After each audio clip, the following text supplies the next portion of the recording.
ಶ್ರೀ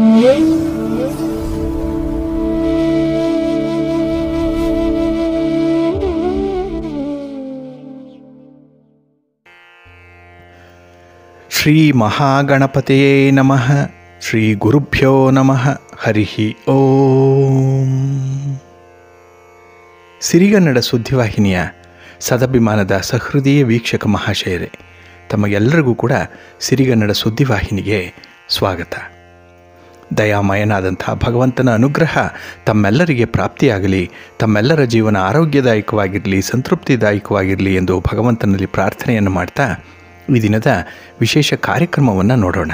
ಹಾಗೆ ದ್ವಾದಶ ರಾಶಿಯವರ ಗೋಚಾರ ಫಲಗಳು ಹೇಗಿವೆ ಅನ್ನೋದನ್ನು ಕೂಡ ತಿಳಿಯೋಣ ಬನ್ನಿ. ವೀಕ್ಷಕರೇ, ಈ ದಿನ ತಮ್ಮ ಹುಟ್ಟುಹಬ್ಬವನ್ನು ಆಚರಿಸ್ಕೊಳ್ತಾ ಇರುವಂಥ ತಮಗೆಲ್ಲರಿಗೂ ಕೂಡ ಹುಟ್ಟುಹಬ್ಬದ ಶುಭಾಶಯಗಳು. ಹಾಗೆ ಈ ದಿನಾಂಕದಂದು ವಿವಾಹವಾಗಿರುವಂಥ ದಂಪತಿಗಳಿಗೂ ಕೂಡ ವಿವಾಹ ವಾರ್ಷಿಕೋತ್ಸವದ ಶುಭಾಶಯಗಳನ್ನು ಹೇಳ್ತಾ ಭಗವಂತ ತಮಗೆಲ್ಲರಿಗೂ ಕೂಡ ಸಕಲ ಸನ್ಮಂಗಳಗಳನ್ನು ಕರುಣಿಸಲಿ ಅಂತ ಹೇಳಿ ಸಿರಿಗನ್ನಡ ಸುದ್ದಿವಾಹಿನಿಯ ಪರವಾಗಿ ಪ್ರಾರ್ಥಿಸುತ್ತೇನೆ. ಪ್ರೀತಿಯ ವೀಕ್ಷಕ ಬಂಧುಗಳೇ, ಈ ದಿನ 2025 ಫೆಬ್ರವರಿ ತಿಂಗಳ 11ನೇ ತಾರೀಕು ಮಂಗಳವಾರ. ಈ ಮಂಗಳವಾರದ ನಿತ್ಯ ಪಂಚಾಂಗ ಫಲ ಹೇಗಿದೆ ನೋಡೋಣ ಬನ್ನಿ.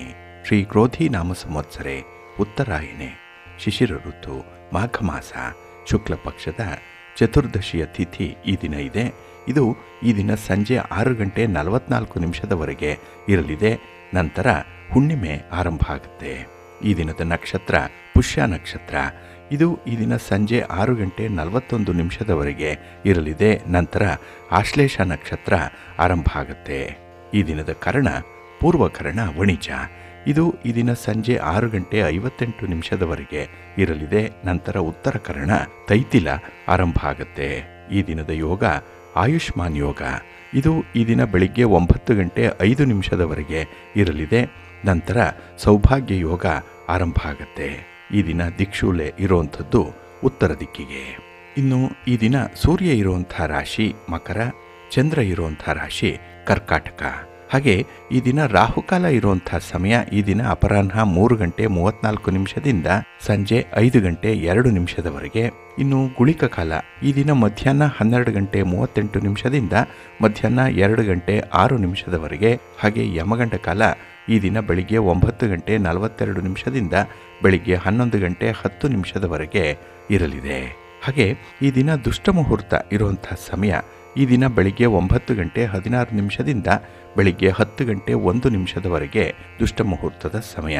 ಹಾಗಾಗಿ ಈ ಸಮಯದಲ್ಲಿ ಯಾವುದೇ ಪ್ರಯಾಣವನ್ನಾಗಲಿ ಯಾವುದೇ ಶುಭ ಕಾರ್ಯಗಳನ್ನಾಗಲಿ ಆರಂಭ ಮಾಡಬೇಡಿ. ಏಕೆಂದರೆ ನೀವು ಯಾವುದೇ ಕೆಲಸ ಕಾರ್ಯಗಳನ್ನು ಈ ದುಷ್ಟ ಮುಹೂರ್ತ ಇರುವಂಥ ಸಮಯದಲ್ಲಿ ಆರಂಭ ಮಾಡಿದರೆ ಅದರಿಂದ ಬರುವಂಥ ಫಲಿತಾಂಶಗಳು ಅಷ್ಟೊಂದು ಅನುಕೂಲಕರವಾಗಿ ಇರೋದಿಲ್ಲ. ಆದ್ದರಿಂದಲೇ ಈ ದುಷ್ಟ ಮುಹೂರ್ತವನ್ನು ಅವಾಯ್ಡ್ ಮಾಡುವಂಥದ್ದು ತುಂಬ ಉತ್ತಮ. ಇನ್ನು ಈ ದಿನ ಅಭಿಜಿತ್ ಮುಹೂರ್ತ ಇರುವಂಥ ಸಮಯ ಈ ದಿನ ಮಧ್ಯಾಹ್ನ 12:13 ಮಧ್ಯಾಹ್ನ 12:57 ಅಭಿಜಿತ್ ಮುಹೂರ್ತ ಇರುವಂಥ ಸಮಯ. ಇನ್ನು ಈ ದಿನ ವಿಶೇಷವಾಗಿ ಅಮೃತ ಕಾಲ ಇರುವಂಥ ಸಮಯ ಈ ದಿನ ಮಧ್ಯಾಹ್ನ 12:12 ಮಧ್ಯಾಹ್ನ 1:49 ಅಮೃತ ಕಾಲದ ಸಮಯ. ಹಾಗೆ ಈ ದಿನ ಸೂರ್ಯೋದಯ ಆಗುವಂಥ ಸಮಯ ಈ ದಿನ ಪ್ರಾತಃ ಕಾಲ 6:45 ಸೂರ್ಯಾಸ್ತ ಸಂಜೆ 6:22. ಇನ್ನು ಈ ದಿನ ಚಂದ್ರನ ಬಲ ಇರುವಂಥ ರಾಶಿಗಳು ಅಂತ ಹೇಳಿದ್ರೆ ವೃಷಭ, ಕರ್ಕಾಟಕ, ಕನ್ಯಾ, ತುಲಾ, ಮಕರ ಮತ್ತು ಕುಂಭ. ಈ 6 ರಾಶಿಯವರಿಗೆ ಗೋಚಾರದಲ್ಲಿ ಚಂದ್ರನಿಂದ ಶುಭ ಫಲಗಳ ಯೋಗ ಇರುತ್ತೆ. ಇನ್ನು ಉಳಿದ 6 ರಾಶಿಯವರಿಗೆ ಮಿಶ್ರ ಫಲದ ಯೋಗ ಇರುತ್ತೆ. ಅದನ್ನು ಮುಂದೆ ದ್ವಾದಶ ರಾಶಿಯವರ ಗೋಚಾರ ಫಲಗಳನ್ನು ನೋಡುವಂಥ ಸಂದರ್ಭದಲ್ಲಿ ಮತ್ತಷ್ಟು ವಿಚಾರಗಳನ್ನು ತಿಳ್ಕೊಳ್ಳೋಣ. ಇನ್ನು ಈ ದಿನದ ಹೊರಾದ ಅಧಿಪತಿ ಕುಜ. ಕುಜ ಅಂತ ಹೇಳಿದ್ರೆ ಭೂಮಿಕಾರಕ. ಹಾಗಾಗಿ ಭೂಮಿಗೆ ಸಂಬಂಧಪಟ್ಟಂತಹ ವ್ಯವಹಾರಗಳಲ್ಲಿ ಈ ದಿನ ತುಂಬ ಯಶಸ್ಸಿದೆ. ಹಾಗಾಗಿ ನಿಮ್ಮ ಮನೆ, ಸೈಟು, ಜಮೀನು ಇತ್ಯಾದಿಗಳನ್ನು ಮಾರಾಟ ಮಾಡುವಂಥವರಾಗಲಿ ಅಥವಾ ಖರೀದಿ ಮಾಡುವಂಥ ಖರೀದಿದಾರರಿಗಾಗಲಿ ಈ ದಿನ ತುಂಬ ಅನುಕೂಲತೆಗಳು ಇರುತ್ತೆ. ಹಾಗೆ ಈ ಕುಜನನ್ನು ಸಾಹಸಕ್ಕೆ, ಅಧಿಕಾರಕ್ಕೆ ಮತ್ತು ಶಕ್ತಿಗೆ ಕಾರಕ ಅಂತ ಹೇಳಿ ಕರೀತಾರೆ. ಹಾಗಾಗಿನೇ ಈ ದಿನ ಯಾರು ಸಾಹಸ ಪ್ರದರ್ಶನವನ್ನು ಮಾಡ್ತಾರೆ, ಕ್ರೀಡೆಯಲ್ಲಿ ಭಾಗವಹಿಸ್ತಾರೆ, ಕ್ರೀಡಾಪಟುಗಳು, ಅವರಿಗೆ ತುಂಬ ಅನುಕೂಲತೆಗಳು ಇದೆ. ನಿಮ್ಮ ಒಂದು ಪ್ರತಿಭೆಗೆ, ನಿಮ್ಮ ಸಾಹಸಕ್ಕೆ ತಕ್ಕದಾದಂಥ ಪ್ರತಿಫಲ ನಿಮಗೆ ಸಿಕ್ಕತ್ತೆ. ಹಾಗೆ ಸ್ಪರ್ಧೆಗೂ ಕೂಡ ಕಾರಕ ಕುಜ. ಹಾಗಾಗಿ ಸ್ಪರ್ಧಾತ್ಮಕ ಪರೀಕ್ಷೆಗಳನ್ನು ಬರೀತಾ ಇರುವಂಥ ವಿದ್ಯಾರ್ಥಿಗಳು, ಪೂರ್ವ ಸಿದ್ಧತೆಯಲ್ಲಿ ಪರೀಕ್ಷಾ ಪೂರ್ವ ಸಿದ್ಧತೆ ಇದರಲ್ಲಿ ಇರುವಂಥ ವಿದ್ಯಾರ್ಥಿಗಳು, ಅವ್ರಿಗೂ ಕೂಡ ಈ ದಿನ ತುಂಬ ಅನುಕೂಲತೆಗಳು ಇರುತ್ತೆ. ಹಾಗೆ ಈ ಆಕ್ರಮಣ ಮಾಡುವಂಥ ಬುದ್ಧಿಗಾಗಲಿ ಅಹಂಕಾರಕ್ಕಾಗಲಿ ಕುಜನೇ ಕಾರಕನಾಗಿರ್ತಾನೆ. ಹಾಗಾಗಿ ನಿಮ್ಮ ಮಾತಿನಲ್ಲಿ ಈ ದಿನ ಏನಾದರೂ ಸ್ವಲ್ಪ ಚೌಕಟ್ಟನ್ನು ಮೀರಿದ್ರೆ ಅಲ್ಲಿ ನಿಮಗೆ ಸ್ವಲ್ಪ ಹಿನ್ನಡೆ ಉಂಟಾಗುತ್ತೆ. ಮಾತಿನಿಂದ ಅನರ್ಥಗಳು ಆಗುವಂಥದ್ದು ಕೂಡ ಇದೆ. ಸ್ವಲ್ಪ ಎಚ್ಚರಿಕೆಯಿಂದ ಇರಬೇಕಾಗುತ್ತೆ. ಹಾಗೆ ಈ ದಿನ ಇರುವಂಥ ಗುರುಹೋರದಲ್ಲಿ ನೀವು ಯಾವುದೇ ಕೆಲಸ ಕಾರ್ಯಗಳನ್ನು ಆರಂಭ ಮಾಡಿದ್ರೂ ಕೂಡ ಅದು ಅತ್ಯುತ್ತಮವಾದ ಫಲಗಳನ್ನು ತರುತ್ತೆ. ಏಕೆಂದರೆ ಗುರುಹೋರ ನಿಮಗೆ ತುಂಬ ಫೇವರಬಲ್ ಆಗಿರುತ್ತೆ ಈ ದಿನದಲ್ಲಿ. ಹಾಗಾಗಿ ಗುರುಹೋರ ಇರುವಂಥ ಸಮಯ ಈ ದಿನ ಪ್ರಾತಃ ಕಾಲ 5 ಗಂಟೆ 41 ನಿಮಿಷದಿಂದ ಬೆಳಿಗ್ಗೆ 6 ಗಂಟೆ 43 ನಿಮಿಷದವರೆಗೆ, ಇನ್ನು ಮಧ್ಯಾಹ್ನ 12 ಗಂಟೆ 33 ನಿಮಿಷದಿಂದ ಮಧ್ಯಾಹ್ನ 1 ಗಂಟೆ 31 ನಿಮಿಷದವರೆಗೆ, ಹಾಗೆ ರಾತ್ರಿ 7 ಗಂಟೆ 25 ನಿಮಿಷದಿಂದ ರಾತ್ರಿ 8 ಗಂಟೆ 27 ನಿಮಿಷದವರೆಗೆ ಗುರುಹೋರ ಇರುವಂಥ ಸಮಯ. ಇದನ್ನು ನೀವು ಅನುಸರಣೆ ಮಾಡ್ಬೋದು, ಒಳ್ಳೆಯದಾಗುತ್ತೆ. ಆದರೆ ಈ ದಿನ ಇರುವಂಥ ಶನಿ ಹೋರಾದಲ್ಲಿ ನಿಮ್ಮ ಕೆಲಸ ಕಾರ್ಯಗಳು ಆರಂಭ ಆದರೆ ಸ್ವಲ್ಪ ನಿಧಾನವಾಗಿ ಕೆಲಸಗಳು ನಡೆಯುತ್ತೆ. ಏಕೆಂದರೆ ಶನಿ ಮಂದಗತಿಯ ಚಲನೆಯನ್ನು ಹೊಂದಿರುವಂಥವನು. ಹಾಗಾಗಿನೇ ಕೆಲವೊಂದು ಪ್ರಮುಖವಾದಂತಹ ಕೆಲಸ ಕಾರ್ಯಗಳನ್ನು ಆದಷ್ಟು ಶನಿ ಹೋರಾದಲ್ಲಿ ಆರಂಭ ಮಾಡಬೇಡಿ. ಇದು ಈ ದಿನ ಬೆಳಿಗ್ಗೆ 11 ಗಂಟೆ 35 ನಿಮಿಷದಿಂದ ಮಧ್ಯಾಹ್ನ 12 ಗಂಟೆ 33 ನಿಮಿಷದವರೆಗೆ, ಹಾಗೆ ಸಂಜೆ 6 ಗಂಟೆ 24 ನಿಮಿಷದಿಂದ ರಾತ್ರಿ 7 ಗಂಟೆ 25 ನಿಮಿಷದವರೆಗೆ, ಇನ್ನು ರಾತ್ರಿ 1 ಗಂಟೆ 35 ನಿಮಿಷದಿಂದ ರಾತ್ರಿ 2 ಗಂಟೆ 36 ನಿಮಿಷದವರೆಗೆ ಶನಿ ಹೋರ ಇರುವಂಥ ಸಮಯ. ಇದನ್ನು ಸ್ವಲ್ಪ ಅವಾಯ್ಡ್ ಮಾಡಿಕೊಳ್ಳಿ, ಒಳ್ಳೆಯದಾಗತ್ತೆ. ಹಾಗೆ ಈ ದಿನ ಇರುವಂಥ ರವಿ ಹೋರ ತುಂಬ ಚೆನ್ನಾಗಿದೆ, ಹೈಲಿ ಬೆನಿಫಿಷಿಯಲ್ ಆಗಿರುವಂಥದ್ದು. ಅದರಲ್ಲೂ ರಾಜಕೀಯ ಕ್ಷೇತ್ರದಲ್ಲಿರುವಂಥವ್ರಿಗೆ, ರಾಜಕಾರಣಿಗಳಿಗೆ ತುಂಬ ಅನುಕೂಲ ಇದೆ. ನೀವು ಯಾವುದೇ ಚಟುವಟಿಕೆಗಳನ್ನು ಈ ದಿನ ಇರುವಂಥ ರವಿ ಹೋರಾದಲ್ಲಿ ಆರಂಭ ಮಾಡ್ಬೋದು. ನಿಮ್ಮ ಪ್ರಯಾಣ ಕೂಡ ತುಂಬ ಸುಖಕರವಾಗಿರುತ್ತೆ ಈ ರವಿ ಹೋರಾದಲ್ಲಿ. ಹಾಗೆ ಸರ್ಕಾರದ ಮಟ್ಟದಲ್ಲಿ ಆಗಬೇಕಾಗಿರುವಂಥ ಕೆಲಸ ಕಾರ್ಯಗಳಾಗಲಿ, ಇನ್ನು ರಾಜಕಾರಣಿಗಳನ್ನು ಭೇಟಿ ಮಾಡಬೇಕು, ಸರ್ಕಾರದ ಅಧಿಕಾರಿಗಳನ್ನು ಭೇಟಿ ಮಾಡಬೇಕು ಇತ್ಯಾದಿ ವಿಚಾರಗಳೇನಾದರೂ ಇದ್ದರೆ ಅದನ್ನು ಕೂಡ ರವಿ ಹೋರಾದಲ್ಲೇ ಮಾಡಿ, ಒಳ್ಳೆಯ ಫಲ ನಿಮಗೆ ಸಿಕ್ಕತ್ತೆ, ನಿಮ್ಮ ಭೇಟಿ ಫಲಪ್ರದವಾಗುತ್ತೆ. ಹಾಗಾಗಿ ರವಿ ಹೋರ ಇರುವಂಥ ಸಮಯ ಈ ದಿನ ಬೆಳಿಗ್ಗೆ 7 ಗಂಟೆ 41 ನಿಮಿಷದಿಂದ ಬೆಳಿಗ್ಗೆ 8 ಗಂಟೆ 39 ನಿಮಿಷದವರೆಗೆ, ಹಾಗೆ ಮಧ್ಯಾಹ್ನ 2 ಗಂಟೆ 30 ನಿಮಿಷದಿಂದ ಮಧ್ಯಾಹ್ನ 3 ಗಂಟೆ 28 ನಿಮಿಷದವರೆಗೆ, ಇನ್ನು ರಾತ್ರಿ 9 ಗಂಟೆ 28 ನಿಮಿಷದಿಂದ ರಾತ್ರಿ 10 ಗಂಟೆ 30 ನಿಮಿಷದವರೆಗೆ ರವಿ ಹೋರ ಇರುವಂಥ ಸಮಯ. ಇದನ್ನು ನೀವು ಅನುಸರಣೆ ಮಾಡ್ಬೋದು, ಒಳ್ಳೆಯದಾಗತ್ತೆ. ಆದರೆ ಈ ದಿನ ಇರುವಂಥ ಚಂದ್ರ ಹೋರ ಏನಿದೆ ಇದನ್ನು ಸ್ವಲ್ಪ ಅವಾಯ್ಡ್ ಮಾಡಬೇಕು.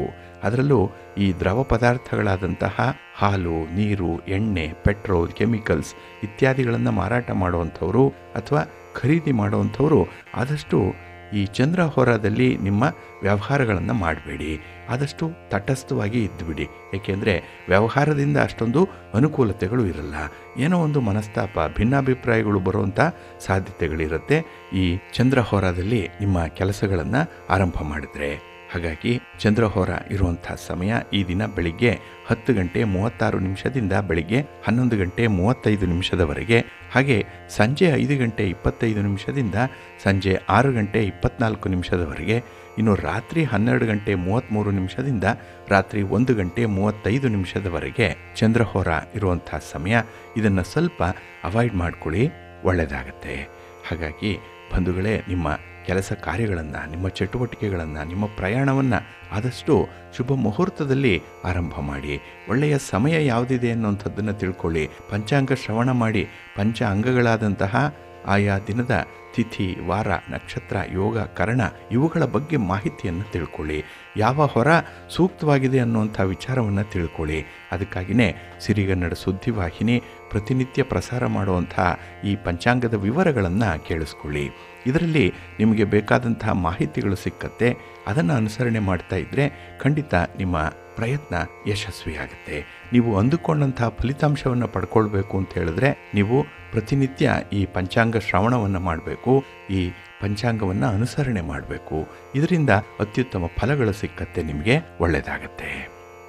ಪ್ರೀತಿಯ ಬಂಧುಗಳೇ, ಈ ದಿನ ವಿಶೇಷವಾಗಿರುವಂಥ ದಿನ. ಏಕೆಂದರೆ ಈ ದಿನ ಮಾಘ ಮಾಸದ ಶುಕ್ಲ ಪಕ್ಷದ ಚತುರ್ದಶಿಯ ತಿಥಿ ಇರುವಂಥ ದಿನ. ಈ ದಿನ ಯಾಜ್ಞವಲ್ಕ್ಯ, ಮೈತ್ರೇಯಿ ಮತ್ತು ಕಾತ್ಯಾಯಿನಿ ಕಲ್ಯಾಣವನ್ನು ನಡೆಸುವಂಥ ಒಂದು ವಿಶೇಷ ದಿನ ಕೂಡ. ಹಾಗೆ ಈ ದಿನದಲ್ಲಿ ಬುಧಗ್ರಹ ಕುಂಭರಾಶಿಗೆ ಪ್ರವೇಶ ಮಾಡ್ತಾ ಇರುವಂಥ ಒಂದು ದಿನ ಕೂಡ. ಹಾಗಾಗಿ ಈ ದಿನ ಮಂಗಳವಾರದ ದಿನ ಮಧ್ಯಾಹ್ನ 12:51 ಕುಂಭರಾಶಿಯ ಪ್ರವೇಶ ಆಗ್ತಾ ಇದೆ ಬುಧನದ್ದು. ಇಲ್ಲಿ ಪುಷ್ಯ ನಕ್ಷತ್ರ ಇರುವಾಗ ಅಮೃತ ಘಟಿಯ ಸಮಯದಲ್ಲಿ, ಸೌಭಾಗ್ಯ ಯೋಗದಲ್ಲಿ, ವಣಿಜ ಕರಣದಲ್ಲಿ, ವಿಷಘಟಿ, ಶುಭ ಪಂಚಕ, ಗುರು ಹೋರೆಯಲ್ಲಿ, ವೃಷಭ ಲಗ್ನ, ನಕ್ಷತ್ರ ರೋಹಿಣಿಯಲ್ಲಿ ಬುಧನ ಪ್ರವೇಶ ಆಗುತ್ತೆ. ಇದು ಫೆಬ್ರವರಿ 27ನೇ ತಾರೀಕಿನವರೆಗೆ ಕುಂಭರಾಶಿಯಲ್ಲಿ ಬುಧ ಇದ್ದು 27ನೇ ತಾರೀಕಿಗೆ ಮೀನರಾಶಿಗೆ ಬುಧನ ಪ್ರವೇಶ ಆಗುತ್ತೆ. ಹಾಗಾಗಿ ಧನಿಷ್ಠ, ಶತಭಿಷ, ಪೂರ್ವಭಾದ್ರ ನಕ್ಷತ್ರಗಳ ಮೇಲೆ ಬುಧ ಸಂಚಾರ ಮಾಡ್ತಾನೆ. ಇನ್ನು ನಾಳೆಯ ದಿನ ಹುಣ್ಣಿಮೆಯ ದಿನ ಕುಂಭರಾಶಿಗೆ ರವಿಯ ಪ್ರವೇಶ ಆಗ್ತಾ ಇದೆ. ನಾಳೆ ಹುಣ್ಣಿಮೆ ಬಹಳ ವಿಶೇಷವಾಗಿರುವಂಥದ್ದು. ವ್ಯಾಸ ಪೂರ್ಣಿಮೆ ಅಂತ ಹೇಳಿ ಕರೆಯುವಂಥ ಈ ಹುಣ್ಣಿಮೆ, ಇದನ್ನು ಕೆಲವರು ಭಾರತ ಹುಣ್ಣಿಮೆ ಅಂತ ಹೇಳಿ ಕೂಡ ಕರೆಯುವಂಥದ್ದಿದೆ. ಇನ್ನು ನಾಳೆ ಸತ್ಯನಾರಾಯಣ ಪೂಜೆಯನ್ನು ನೆರವೇರಿಸುವಂಥ ಒಂದು ವಿಶೇಷ ದಿನ ಕೂಡ. ಇನ್ನು ಹುಣ್ಣಿಮೆ ಅಂದರೆ ಈ ಪೌರ್ಣಮಿ ಈ ದಿನ ಮಂಗಳವಾರದ ದಿನ ಸಂಜೆ 6:57 ಆಶ್ಲೇಷ ನಕ್ಷತ್ರ ಇರುವಂತಹ ಸಂದರ್ಭದಲ್ಲಿ ಆರಂಭ ಆಗುತ್ತೆ. ಸೌಭಾಗ್ಯ ಯೋಗ ಇರುತ್ತೆ. ಆ ಸಂದರ್ಭದಲ್ಲಿ ವಿಷ್ಟಿಕರಣ ಇರುತ್ತೆ. ಶುಭ ಪಂಚಕ ಶನಿ ಹೋರದಲ್ಲಿ, ಸಿಂಹಲಗ್ನ ನಕ್ಷತ್ರ ಮಖ ಇರುವಂತಹ ಸಂದರ್ಭದಲ್ಲಿ ಈ ಹುಣ್ಣಿಮೆ ಪ್ರಾರಂಭ ಆಗುತ್ತೆ. ಇನ್ನು ನಾಳೆಯ ದಿನ 12ನೇ ತಾರೀಕು ಬುಧವಾರ ರಾತ್ರಿ 7:24 ಇದು ಮುಕ್ತಾಯ ಆಗುತ್ತೆ. ಹಾಗಾಗಿ ಆ ಮುಕ್ತಾಯ ಆಗುವಂತಹ ಸಮಯದಲ್ಲಿ ಆಶ್ಲೇಷ ನಕ್ಷತ್ರ ಇದ್ದು ಶೋಭನ ಯೋಗ, ಭವಕರಣ, ಚೋರ ಪಂಚಕ, ರವಿಹೋರ, ಸಿಂಹಲಗ್ನ, ಪುಬ್ಬ ನಕ್ಷತ್ರದಲ್ಲಿ ಇರುವಾಗ ಈ ಹುಣ್ಣಿಮೆ ಅಂತ್ಯವಾಗುತ್ತೆ. ಹಾಗಾಗಿ ಈ ದಿನ ರಾತ್ರಿ ಇಡೀ ಹುಣ್ಣಿಮೆ ಇದ್ದು ನಾಳೆಯ ದಿನ ಸಂಜೆ 7:24 ಕೂಡ ಹುಣ್ಣಿಮೆ ತಿಥಿ ಇರುವಂತಹ ಸಂದರ್ಭ. ಇದನ್ನು ನೀವು ಸಾಧಕರು ಅನುಸರಣೆ ಮಾಡಿ ಅಂತ ಹೇಳ್ತಾ, ಇನ್ನು ಈ 4 ನಕ್ಷತ್ರಗಳ ದೋಷದ ವಿಚಾರವನ್ನು ನಾವು ಮೊನ್ನೆಯ ಕಾರ್ಯಕ್ರಮದಲ್ಲಿ ತಿಳಿಸ್ತಾ ಇದ್ವಿ. ಅಂದರೆ ಇಲ್ಲಿ ಮೂಲ, ಆಶ್ಲೇಷ, ಜ್ಯೇಷ್ಠ, ವಿಶಾಖ ಈ ನಕ್ಷತ್ರ ದೋಷದ ವಿಚಾರಗಳಿದು. ಹಾಗಾಗಿ ವಿವಾಹಾದಿ ಸಂದರ್ಭಗಳಲ್ಲಿ ಸಾಲಾವಳಿಯನ್ನು ನೋಡುವಾಗ, ಮೇಳ ಮೇಳಿಯನ್ನು ನೋಡುವಂತಹ ಸಂದರ್ಭದಲ್ಲಿ ವಧುವಿನ ನಕ್ಷತ್ರ ಏನಾದರೂ ಮೂಲ ನಕ್ಷತ್ರ ಆಗಿದ್ದರೆ, ಆಶ್ಲೇಷ ನಕ್ಷತ್ರ ಆಗಿದ್ದರೆ, ಜ್ಯೇಷ್ಠ ನಕ್ಷತ್ರ ಆಗಿದ್ದರೆ ಅಥವಾ ವಿಶಾಖ ನಕ್ಷತ್ರ ಏನಾದರೂ ಆಗಿದ್ದರೆ ಅಲ್ಲಿ ಕ್ರಮವಾಗಿ ಮಾವನಿಗೆ ತೊಂದರೆ ಆಗುತ್ತೆ, ಅತ್ತೆಗೆ ತೊಂದರೆ, ಗಂಡನ ಅಣ್ಣನಿಗೆ ಮತ್ತು ಗಂಡನ ತಮ್ಮನಿಗೆ ಅನಿಷ್ಟ ಸಂಭವಿಸುತ್ತೆ ಅನ್ನುವಂಥ ವಿಚಾರವನ್ನು ಕೆಲವರು ಹೊಂದಿದ್ದಾರೆ ಅನ್ನುವಂಥದ್ದನ್ನು ತಿಳಿಸ್ತಾ ಇದ್ವಿ. ಇಲ್ಲಿ ಆ ವಧು ವಿವಾಹವಾಗಿ ಗಂಡನ ಮನೆಗೆ ಬಂದ 1 ವರ್ಷದ ಒಳಗೆ ಈ 4ವರಿಗೂ ಕೂಡ ಏನೋ ಒಂದು ಸಂಕಟ ಪ್ರಾಪ್ತಿಯಾಗುತ್ತೆ ಅನ್ನುವಂಥ ಒಂದು ಅಭಿಮತ ಇದೆ. ಅದರಲ್ಲೂ ಕೆಲವು ಜ್ಯೋತಿಷ್ಯಕಾರರ ಅಭಿಮತ ಇದೇ ಆಗಿರುವಂಥದ್ದು. ಆದರೆ ಈ ಬಗ್ಗೆ ಬಹಳ ಸೂಕ್ಷ್ಮವಾಗಿ ನಾವು ವಿಚಾರ ಮಾಡಬೇಕು. ಏನಂದರೆ ಈ ನಕ್ಷತ್ರಗಳು ಏನಾದರೂ ವಧುವಿನ ಜಾತಕದಲ್ಲಿ ಕಂಡು ಬಂದರೆ ಅದನ್ನು ನಾವು ಪೂರ್ಣವಾಗಿ ಈ ರೀತಿ ನಿಷ್ಕರ್ಷೆ ಮಾಡಬಾರ್ದು. ಯಾಕೆ ಅಂತ ಹೇಳಿದ್ರೆ, ನಾವು ಸಾಲಾವಳಿಯನ್ನು ನೋಡಿದಾಗಲೇ ವಧುವಿನ ನಕ್ಷತ್ರ ಈ 4ರಲ್ಲಿ ಒಂದಾಗಿದೆ, ಅದಕ್ಕಾಗಿ ವಧುವರರ ಸಾಲಾವಳಿ ಬರಲ್ಲ ಅಂತ ಹೇಳಿ ತಿರಸ್ಕಾರ ಮಾಡುವಂಥದ್ದು ಕೂಡ ಇದೆ. ಆದರೆ ನಾವು ಸ್ವಲ್ಪ ಆಳವಾಗಿ ಅಧ್ಯಯನ ಮಾಡಿದಾಗ ನಮ್ಮ ಹಿರಿಯ ಋಷಿ ಮುನಿಗಳು ಹೇಳಿರೋ ಪ್ರಕಾರ ಈ ನಕ್ಷತ್ರದಲ್ಲಿ ಹುಟ್ಟಿದ್ರೂ ಅದರಲ್ಲೂ ಪಾದಗಳನ್ನು ನಾವು ಗಮನಿಸಬೇಕು. ಯಾಕೆಂದರೆ ಪ್ರತಿ ನಕ್ಷತ್ರಕ್ಕೆ 4 ಪಾದಗಳಿರುತ್ತೆ. ಅದರಂತೆ ಮೂಲ ನಕ್ಷತ್ರದ 1, 2, 3ನೇ ಪಾದ ಇರುವಂಥ ವಧು ವಿವಾಹ ಆಗಿರುವಂಥ ಮನೆಯ ಮಾವನಿಗೆ ಸ್ವಲ್ಪ ತೊಂದರೆಗಳು ಉಂಟಾಗುತ್ತೆ. ಇಲ್ಲಿ ಆಶ್ಲೇಷ ನಕ್ಷತ್ರದ 4ನೇ ಪಾದದಲ್ಲಿ ವಧುವಿನ ಅತ್ತೆಗೆ, ಇನ್ನು ಜ್ಯೇಷ್ಠ ನಕ್ಷತ್ರದ 4ನೇ ಪಾದದ ವಧುವಿನ ಗಂಡನ ಅಣ್ಣನಿಗೆ ಮತ್ತು ವಿಶಾಖ ನಕ್ಷತ್ರದ 4ನೇ ಪಾದದ ವಧುವಿನ ಗಂಡನ ತಮ್ಮನಿಗೆ ಒಳ್ಳೆಯದಲ್ಲ ಅನ್ನುವಂಥ ಒಂದು ಅಭಿಮತ ಇದೆ. ಏಕೆಂದರೆ ಈ ನಕ್ಷತ್ರಗಳ ಉಳಿದ ಚರಣಗಳು ದೋಷಕಾರಕವಲ್ಲ. ಹಾಗಾಗಿನೇ ಇಲ್ಲಿ ನಕ್ಷತ್ರ ಚರಣ ದೋಷ ಇದ್ದವರು ಮರಣ ಹೊಂದುತ್ತಾರೆ ಅನ್ನುವಂಥ ಅರ್ಥ ಅಲ್ಲ. ಇಲ್ಲಿ ಹಂತಿ ಅನ್ನುವಂಥ ಶಬ್ದ ಕೊಲ್ಲುವುದು ಅನ್ನುವಂಥ ಅರ್ಥವನ್ನು ಕೊಡಲ್ಲ. ಅದಕ್ಕಾಗಿಯೇ ಆ ಮನೆಗೆ ಬರುವಂಥ ವಧು ಮನೆಯನ್ನು ಆಳುತ್ತಾಳೆ. ಮನೆಯಲ್ಲಿ ಆ ವಧುವಿನದ್ದೇ ಮೇಲುಗೈ ಆಗತ್ತೆ, ಅವಳದ್ದೇ ಅಧಿಪತ್ಯ ಉಂಟಾಗತ್ತೆ, ಅವಳೇ ಹಕ್ಕು ಸ್ಥಾಪನೆ ಮಾಡ್ತಾಳೆ ಅನ್ನುವಂಥ ವಿಚಾರ. ಇದರಿಂದ ಅತ್ತೆಗೆ, ಮಾವನಿಗೆ, ಆ ಗಂಡನ ಅಣ್ಣನಿಗೆ ಅಥವಾ ತಮ್ಮನಿಗೆ ಸಹಿಸ್ಲಿಕ್ಕಾಗಲ್ಲ. ಇದರಿಂದ ಅವರಲ್ಲಿ ವೈಷಮ್ಯ ಉಂಟಾಗುತ್ತೆ, ಇದರಲ್ಲಿ ಸಂಸಾರದಲ್ಲಿ ಒಡಕು ಮೂಡುತ್ತೆ ಅನ್ನುವಂಥ ವಿಚಾರ ಅಷ್ಟೇ. ಹಾಗಾಗಿನೇ ಆಯಾ ದಂಪತಿಗಳು ದೂರ ಆಗುವಂಥ ಸಾಧ್ಯತೆಗಳು ಈ ಕಾರಣಕ್ಕಾಗಿ ಇರುತ್ತೆ. ಯಾಕೆಂದರೆ ಕೆಲವು ಗಂಡಂದಿರು ತಮ್ಮ ತಂದೆ ತಾಯಿ ಒಡ ಹುಟ್ಟಿದವರನ್ನೇ ಹೆಚ್ಚು ಅವಲಂಬಿಸಿರ್ತಾರೆ, ಅವರನ್ನೇ ಹೆಚ್ಚು ಪ್ರೀತಿಯ ಭಾವನೆಯಿಂದ ನೋಡ್ತಾ ಇರ್ತಾರೆ. ಅಂತಹ ಸಂದರ್ಭದಲ್ಲಿ ಹೆಂಡತಿಯ ಸ್ವಭಾವ ಏನಾದರೂ ಅವರನ್ನು ಬೈಪಾಸ್ ಮಾಡುವಂಥದ್ದಾಗಲಿ ಅಥವಾ ಅವರನ್ನೇ ನಿಯಂತ್ರಣ ಮಾಡುವಂತಹ ಸ್ಥಿತಿಯಲ್ಲಿ ಏನಾದರೂ ಇದ್ದರೆ ಆಗ ಈ ಪತಿ ಪತ್ನಿಯರ ಮಧ್ಯೆ ಸ್ವಲ್ಪ ಮನಸ್ತಾಪಗಳು ಉಂಟಾಗುತ್ತೆ, ಬೇರೆ ಬೇರೆ ಆಗುವಂಥ ಸಾಧ್ಯತೆಗಳಿರುತ್ತೆ ಅನ್ನುವಂಥ ವಿಚಾರವನ್ನು ತಿಳಿಸಿದ್ದಾರೆ. ಹಾಗಾಗಿನೇ ಸಾಲಾವಳಿ ನೋಡುವಂಥ ಸಂದರ್ಭದಲ್ಲಿ ಈ ಒಂದು ವಿಚಾರವನ್ನು ಗಮನಿಸಬೇಕು ಅನ್ನುವಂಥದ್ದು. ಇನ್ನೊಂದು, ಈ ನಕ್ಷತ್ರ ಚಂದ್ರನ ಮೇಲೆ ಬಲವಾದ ಗುರುವ ದೃಷ್ಟಿ ಬಿದ್ದಲ್ಲಿ ಇದು ಹಾನಿಕಾರಕ ಅಲ್ಲ ಅನ್ನುವಂಥ ಒಂದು ಅಭಿಮತ ಇದೆ. ಹಾಗಾಗಿನೇ ಮೇಲ್ನೋಟಕ್ಕೆ ಜ್ಯೋತಿಷ್ಯದ ಸಾಧಕ ಬಾಧಕಗಳ ಬಗ್ಗೆ ಯಾರೂ ಕೂಡ ದಿಢೀರಾಗಿ ತೀರ್ಮಾನವನ್ನು ತೆಗೆದುಕೊಳ್ಬಾರ್ದು. ಇದು ಬಹಳ ಮುಖ್ಯ. ಏಕೆಂದರೆ ಪ್ರತಿ ನಕ್ಷತ್ರದ ಪ್ರತಿ ಪಾದವನ್ನು ಗಮನಿಸಬೇಕು ಅನ್ನುವಂಥದ್ದು, ಆ ಬಗ್ಗೆ ವಿಮರ್ಶನೆ ಮಾಡಿ ಅದರಲ್ಲಿ ನಾವು ಸಾಲಾವಳಿಯನ್ನು ನೋಡಬೇಕು ಅನ್ನುವಂಥ ವಿಚಾರ. ಪ್ರತಿಯೊಂದು ಸಮಸ್ಯೆಗೂ ಕೂಡ ಜ್ಯೋತಿಷ್ಯ ಶಾಸ್ತ್ರದಲ್ಲಿ ಪರಿಹಾರ ಅನ್ನುವಂಥದ್ದು ಇದ್ದೇ ಇದೆ. ಹಾಗಾಗಿ ಅಂತಹ ಸಂದರ್ಭಗಳಲ್ಲಿ ಪರಿಹಾರವನ್ನು ಮಾಡಿಕೊಂಡು ವಿವಾಹಕ್ಕೆ ಸಿದ್ಧರಾಗಬೇಕು ಅನ್ನುವಂಥ ಒಂದು ಕಿವಿ ಮಾತು ಕೂಡ ಇದೆ. ಇದನ್ನು ನೀವು ಅನುಸರಣೆ ಮಾಡಬೇಕು. ಏಕೆಂದರೆ ನಮ್ಮ ವೀಕ್ಷಕ ಬಂಧುಗಳು ಮೊನ್ನೆ ಈ ರೀತಿಯ ಜಿಜ್ಞಾಸೆಯನ್ನು ವ್ಯಕ್ತಪಡಿಸಿದ್ರು. ಈ ರೀತಿಯ ಸಮಸ್ಯೆಗಳಿದ್ದಾಗ ಏನು ಮಾಡಬೇಕು ಅನ್ನುವಂಥ ವಿಚಾರವನ್ನು ಹೇಳ್ತಾ ಇದ್ರು. ಅವರಿಗಾಗಿ ಸಾಲಾವಳಿಯನ್ನು ನೋಡುವಂಥ ಸಂದರ್ಭದಲ್ಲಿ ಅದರಲ್ಲೂ ಈ 4 ನಕ್ಷತ್ರದಲ್ಲಿ ಜನಿಸಿರುವಂಥ ವಧು ಏನಾದರೂ ಇದ್ದರೆ, ಅಂದರೆ ಮೂಲ, ಆಶ್ಲೇಷ, ಜ್ಯೇಷ್ಠ ಮತ್ತು ವಿಶಾಖ ಈ ನಕ್ಷತ್ರದಲ್ಲಿ ಜನಿಸಿರುವಂಥ ವಧು ಆ ನಕ್ಷತ್ರ ಪಾದಗಳನ್ನು ನೋಡಿಕೊಂಡೇ ನೀವು ತೀರ್ಮಾನ ಮಾಡಬೇಕು ಅನ್ನುವಂಥ ವಿಚಾರವನ್ನ ತಮ್ಮ ಗಮನಕ್ಕೆ ತರ್ತಾ, ನೀವು ಮೊದಲು ಮನಸ್ಸಿನೊಳಗೆ ದೃಢ ಸಂಕಲ್ಪ ಮಾಡುವಂಥ ಪ್ರಯತ್ನ ಏನಿದೆ ಅದನ್ನ ಮಾಡಿದಾಗ ನಿಮಗೆ ಗೆಲುವು ಸಿಕ್ಕೇ ಸಿಕ್ಕತ್ತೆ ಅನ್ನುವಂಥದ್ದನ್ನ ನಂಬಿಕೆಯಿಂದ ಅನುಸರಣೆ ಮಾಡ್ಕೊಳ್ಳಿ, ಒಳ್ಳೆಯದಾಗತ್ತೆ. ಬಂಧುಗಳೇ, ನಾವು ಈ ಜಾತಕವನ್ನು ಪರಿಶೀಲನೆ ಮಾಡುವಂತಹ ಸಂದರ್ಭದಲ್ಲಿ ಜಾತಕರು ಹುಟ್ಟಿರುವಂಥ ನಕ್ಷತ್ರದ ಬಗ್ಗೆ ಪರಿಶೀಲನೆ ಮಾಡಬೇಕಾಗುತ್ತೆ. ಈಗಾಗಲೇ ಹೇಳಿದ್ವಿ, ನಕ್ಷತ್ರದ ಪಾದಗಳು ಬಹಳ ಮುಖ್ಯ ಈ ಸಾಲಾವಳಿ ನೋಡುವಂಥ ಸಂದರ್ಭದಲ್ಲಿ ಅಂತ ಹೇಳಿ. ಆದರೆ ಜಾತಕವನ್ನು ಪರಿಶೀಲನೆ ಮಾಡುವಾಗ ಈ ಜಾತಕರು ಹುಟ್ಟಿರುವಂಥ ನಕ್ಷತ್ರ ಬಹಳ ಮುಖ್ಯ. ಏಕೆಂದರೆ ಜಾತಕದಲ್ಲಿ ಎಲ್ಲಕ್ಕಿಂತ ಮಹತ್ವದ ಗ್ರಹ ಯಾವುದು ಅಂತ ಹೇಳಿದ್ರೆ ಅದು ದಶಾನಾಥನ ಗ್ರಹ. ಅಂದರೆ ಯಾವ ದಶೆ ನಡೀತಾ ಇದೆ ಆ ದಶೆಯ ಗ್ರಹದ ಅಧಿಪತಿ ಯಾರು ಅನ್ನುವಂಥ ವಿಚಾರವನ್ನು ಇಲ್ಲಿ ನೋಡಬೇಕಾಗತ್ತೆ. ಅಂದರೆ ಇಡೀ ಜಾತಕದ ದೇಹಕ ರೇಖೆ ಅವನ ಹಿಡಿತದಲ್ಲಿ ಇರುತ್ತೆ. ಸಾಮಾನ್ಯವಾಗಿ ನಾವು ಹೇಳುವಂಥದ್ದು ಈ ಕೃತ್ತಿಕ, ಉತ್ತರಾಷಾಢ ನಕ್ಷತ್ರದಲ್ಲಿ ಜನಿಸಿದಂಥವರ ಅಧಿಪತಿ ರವಿ ಆಗಿರ್ತಾನೆ. ಹಾಗಾಗಿನೇ ಅವರಿಗೆ ರವಿ ದಶೆ ಆರಂಭ ಆಗುತ್ತೆ ಹುಟ್ಟಿದ ಸಂದರ್ಭದಲ್ಲಿ. ಈ ದಶೆ 6 ವರ್ಷಗಳ ಕಾಲ ಇರುತ್ತೆ.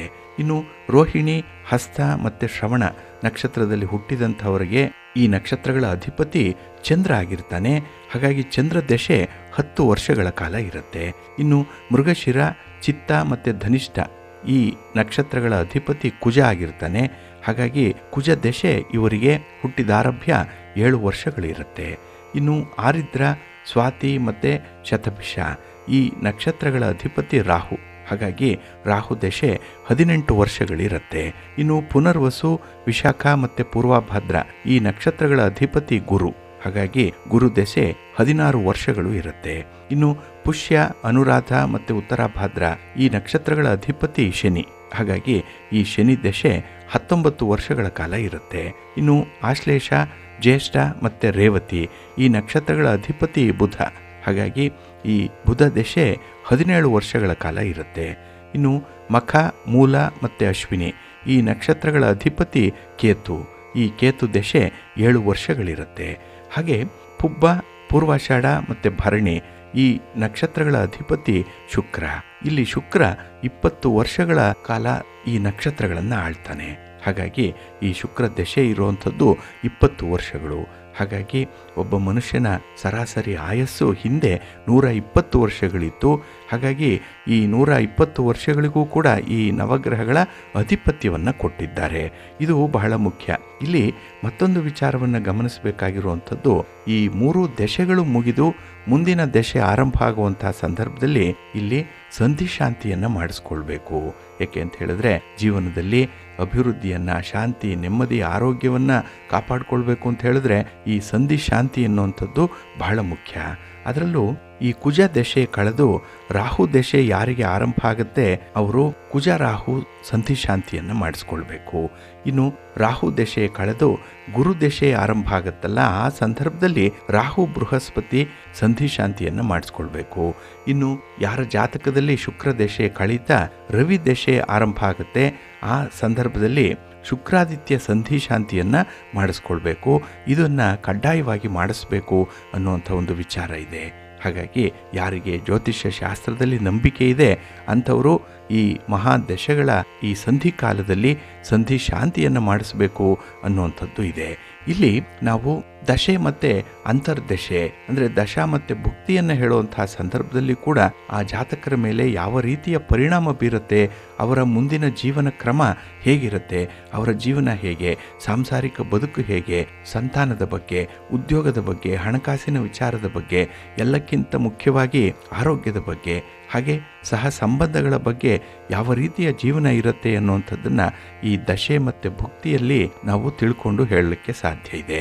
ಇಲ್ಲಿ ಒಂದು ಉದಾಹರಣೆಯನ್ನು ನೋಡೋದಾದರೆ, ಸಾಮಾನ್ಯವಾಗಿ ಡಿಟ್ಯಾಚ್ಮೆಂಟನ್ನು ಹೇಳುವಂಥ ಗ್ರಹ ಯಾವುದು ಅಂದರೆ ಕೇತು. ಹಾಗಾಗಿ ಈ ಕೇತು ಅಧಿಪತ್ಯವನ್ನು ಹೊಂದಿರುವಂಥ ನಕ್ಷತ್ರಗಳು ಅಂತ ಹೇಳಿದ್ರೆ ಮಖ, ಮೂಲ ಮತ್ತು ಅಶ್ವಿನಿ ನಕ್ಷತ್ರ 7 ವರ್ಷಗಳಿರುತ್ತೆ. ಹಾಗಾಗಿ ಜಾತಕದಲ್ಲಿ ಕೇತು ಏನಾದರೂ ವೀಕ್ ಆಗಿದ್ದರೆ ಅವರಿಗೆ ಜೀವನ ಬಹಳ ಸುಗಮವಾಗಿರುತ್ತೆ. ಹಾಗಾಗಿ ಯಾವಾಗ ಕೇತು ವೀಕ್ ಆಗ್ತಾನೆ ಅನ್ನುವಂಥದ್ದು ಸಾಮಾನ್ಯವಾದ ಪ್ರಶ್ನೆ.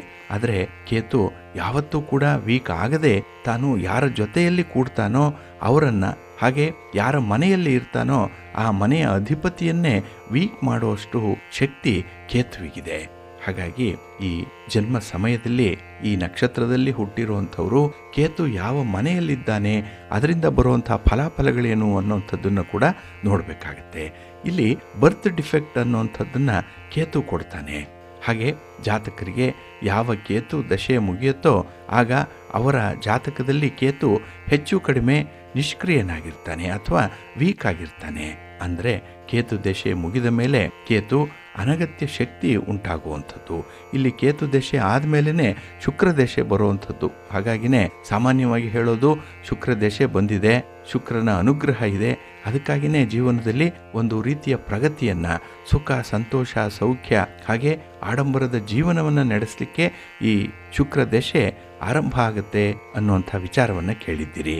ಹಾಗಾಗಿನೇ ಈ ಮಹಾದಶ ಅವಧಿಯಲ್ಲಿ ಕೇತು ದಶೆ ಮುಗಿದ ಮೇಲೆ ಶುಕ್ರ ದಶೆ, ಆ ಶುಕ್ರ ಜಾಕ್ಪಾಟನ್ನು ಕೊಡ್ತಾನೆ ಅನ್ನುವಂಥ ವಿಚಾರ.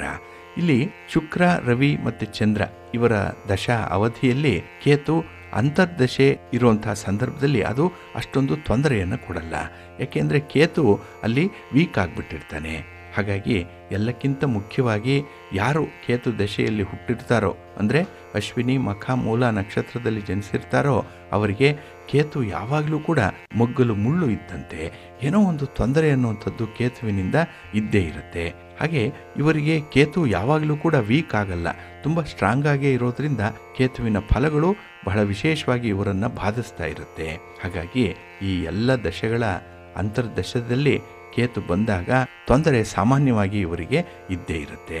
ಅದೇ ಈ ಭರಣಿ, ಪುಬ್ಬ ಮತ್ತು ಪೂರ್ವಾಷಾಢ ಈ ನಕ್ಷತ್ರದಲ್ಲಿ ಹುಟ್ಟಿದವರಿಗೆ ಶುಕ್ರ ಅಧಿಪತಿಯಾಗ್ತಾನೆ.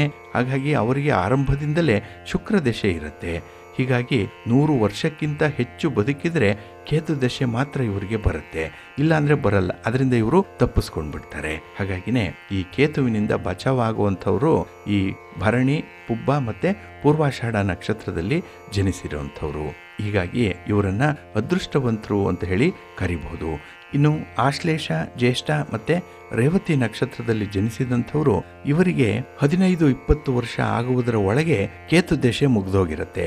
ಯಾಕೆಂದರೆ ಇವರಿಗೆ ಬುಧ ದಶೆ ನಡೀತಾ ಇರುತ್ತೆ ಜನನ ಸಮಯದಲ್ಲಿ. ಹಾಗಾಗಿ ಬುಧ ದಶೆ ಕಳೆದ ಮೇಲೇ ಕೇತು ದಶೆ ಬರುವಂಥದ್ದು.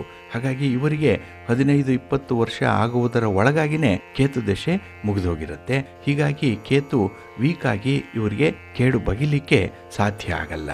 ಹಾಗಾಗಿನೇ ನಾವು ಈ ದಶೆ, ಅಂತರ್ದಶೆ ಇದನ್ನು ನೋಡುವಂತಹ ಸಂದರ್ಭದಲ್ಲೂ ಕೂಡ ಯಾವ ನಕ್ಷತ್ರದಲ್ಲಿ ಅವರು ಹುಟ್ಟಿದ್ದಾರೆ, ಹಾಗೆ ನಕ್ಷತ್ರದ ಅಧಿಪತಿ ಯಾರು, ಹಾಗೆ ಆ ಅಧಿಪತಿಗೆ ಸಂಬಂಧಪಟ್ಟಂತಹ ದಶ ವರ್ಷಗಳು ಎಷ್ಟಿದೆ, ಅದರಲ್ಲೂ ಬಹಳ ಮುಖ್ಯವಾಗಿ ಈ ಕೇತುವನ್ನು ಗಮನಿಸ್ಕೊಂಡೇ ಕೇತುವಿನ ಭುಕ್ತಿ ನಡೆಯುವಂತಹ ಸಂದರ್ಭದಲ್ಲಿ ಆಗುವಂತಹ ಫಲಾಫಲಗಳನ್ನೇ ನೋಡಬೇಕಾಗತ್ತೆ.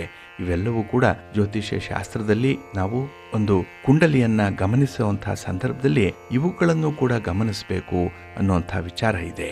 ಹಾಗಾಗಿನೇ ಇಲ್ಲಿ ಮಹಾದಶೆಗಳು ನಡೆಯುವಂತಹ ಸಂದರ್ಭದಲ್ಲಿ ಈಗಾಗಲೇ ಹೇಳಿದಾಗೆ ಆ 3 ಸಂಧಿ ಶಾಂತಿಗಳನ್ನು ಮಾಡಿಸ್ಕೊಳ್ಳುವಂಥದ್ದು ಬಹಳ ಮುಖ್ಯ. ಇದು ನಿಮಗೆ ಒಳಿತನ್ನು ತರುತ್ತೆ. ಪ್ರೀತಿಯ ಬಂಧುಗಳೇ, ಇನ್ನು ಮುಂದೆ ದ್ವಾದಶ ರಾಶಿಯವರ ಗೋಚಾರ ಫಲಗಳು ಹೇಗಿವೆ ನೋಡೋಣ ಬನ್ನಿ. ಮೊದಲಿಗೆ ಮೇಷರಾಶಿ. ಮೇಷರಾಶಿಯವರಿಗೆ ಈ ದಿನ ಚತುರ್ಥದಲ್ಲಿ ಚಂದ್ರ ಇರುವಂಥ ದಿನ. ಹಾಗಾಗಿನೇ ಮಿಶ್ರ ಫಲಗಳಿರುತ್ತೆ. ವ್ಯವಹಾರಗಳು ಸ್ವಲ್ಪ ನಿಧಾನವಾಗಿ ಸಾಗುತ್ತೆ. ಹಾಗಾಗಿ ನಿಮ್ಮ ಆತರಕ್ಕೆ ಯಾವುದೇ ಕೆಲಸಗಳು ಕೂಡ ಆಗಲ್ಲ. ಆದರೆ ಈ ಜವಾಬ್ದಾರಿಗಳನ್ನು ಮಾತ್ರ ಬಹಳ ಸುಲಭದಲ್ಲಿ ನಿಭಾಯಿಸ್ತೀರಿ. ಅಷ್ಟರ ಮಟ್ಟಿಗೆ ನಿಮ್ಮ ಅನುಭವ ಇರುತ್ತೆ. ಹಾಗೆ ರಾಜಕೀಯ ಚಟುವಟಿಕೆಗಳಲ್ಲಿ ಈ ದಿನ ಹೆಚ್ಚು ಸಮಯವನ್ನು ಕಳೆಯುವಂಥದ್ದು ಕೂಡ ಇದೆ. ಅಂದರೆ ರಾಜಕೀಯದ ಬಗ್ಗೆ ಮಾತಾಡುವಂಥದ್ದು, ರಾಜಕಾರಣಿಗಳ ಒಡನಾಟ ಇರುವಂಥದ್ದು, ಅವರ ಜೊತೆ ಮಾತುಕತೆ ಇತ್ಯಾದಿ ವಿಚಾರಗಳಲ್ಲಿ ಈ ದಿನ ಸಮಯವನ್ನು ಕಳೆಯುವಂಥ ಸಾಧ್ಯತೆ ಇರುತ್ತೆ. ಹಾಗೆ ಈ ದಿನದಲ್ಲಿ ನೀವು ಎಣಿಸಿದಂತೆ ಕೆಲವು ಕೆಲಸ ಕಾರ್ಯಗಳು ನಿರೀಕ್ಷಿತ ಮಟ್ಟದಲ್ಲಿ ನಡೆಯಲ್ಲ. ಹಾಗಾಗಿನೇ ಸ್ವಲ್ಪ ತಾಳ್ಮೆಯಿಂದ ನೀವು ಕೆಲಸಗಳನ್ನು ಎದುರಿಸಬೇಕಾಗತ್ತೆ. ಹಾಗೆ ನಿಮಗೆ ಎದುರಾಗುವಂಥ ಅವಕಾಶಗಳನ್ನು ಸದುಪಯೋಗ ಪಡಿಸ್ಕೊಳ್ಬೇಕು. ಆಪರ್ಚುನಿಟೀಸ್ ಅನ್ನುವಂಥದ್ದು ಬರುತ್ತೆ. ಅದು ಬಂದಾಗ ಬಹಳ ಅಲರ್ಟ್ ಆಗಿರುವಂಥದ್ದು ಉತ್ತಮ. ಇನ್ನು ಈ ದೀರ್ಘಾವಧಿ ಸಾಲಗಳಿದ್ದರೆ ಅದನ್ನು ಇತ್ಯರ್ಥಪಡಿಸುವಂಥ ಒಂದು ಪ್ರಯತ್ನದಲ್ಲಿ ಯಶಸ್ಸನ್ನು ಕಾಣುವಂಥದ್ದು ಇದೆ. ಒಟ್ಟಾರೆ ಸಾಲ ಸೋಲದ ಬಾಧೆ ಏನಾದರೂ ಇದ್ದರೆ ಅದರಿಂದ ಹೇಗೆ ನಿವಾರಣೆ ಮಾಡಿಕೊಳ್ಬೇಕು, ಅದನ್ನು ಹೇಗೆ ತಪ್ಪಿಸ್ಕೊಳ್ಬೇಕು ಅನ್ನೋಂಥದ್ರ ಬಗ್ಗೆ ಹೊಸ ಆಲೋಚನೆ ನಿಮಗೆ ಬರುತ್ತೆ. ಹಾಗಾಗಿ ನಿಮ್ಮ ಥಾಟ್ ಪ್ರಾಸೆಸ್ಸೇ ಹೊಸ ಡೈಮೆನ್ಷನಲ್ಲಿ ಇರುತ್ತೆ. ಇದು ನೀವು ಆರ್ಥಿಕವಾಗಿ ಚೇತರಿಸ್ಕೊಳ್ಳಿಕ್ಕೆ ಒಳ್ಳೆಯ ಅವಕಾಶಗಳನ್ನು ತಂದುಕೊಡುತ್ತೆ. ಇನ್ನು ಈ ದಿನ ಕೌಟುಂಬಿಕ ವಿಚಾರಗಳಲ್ಲಿ ಸ್ವಲ್ಪ ಕಿರಿಕಿರಿಗಳು ಇರುವಂಥದ್ದೇ. ಅದನ್ನು ಕೂಡ ಈ ದಿನ ನೀವು ಅನುಭವಿಸಲೇಬೇಕು. ಅದಕ್ಕಾಗಿ ಸ್ವಲ್ಪ ತಾಳ್ಮೆಯಿಂದ ಇರಿ. ಸ್ವಲ್ಪ ಹೊಂದಾಣಿಕೆ ಮಾಡ್ಕೊಂಡು ಹೋಗುವಂಥ ಸ್ವಭಾವ ಇರಲಿ, ಒಳ್ಳೆಯದಾಗುತ್ತೆ. ನಿಮ್ಮ ಮನೆ ದೇವರನ್ನು ಸ್ಮರಣೆ ಮಾಡ್ತಾ ಇರಿ. ಹಾಗೆ ಸುಬ್ರಹ್ಮಣ್ಯ ಸ್ವಾಮಿಯನ್ನು ಆರಾಧನೆ ಮಾಡಿ ಸುಬ್ರಹ್ಮಣ್ಯ ಸ್ತೋತ್ರವನ್ನು ಈ ದಿನ ಹೇಳ್ಕೊಳ್ಳಿ. ಶಿವನ ಪರಿವಾರ ದೇವತೆಗಳನ್ನು ಪ್ರಾರ್ಥನೆ ಮಾಡ್ಕೊಳ್ಳಿ, ಒಳ್ಳೆಯದಾಗುತ್ತೆ.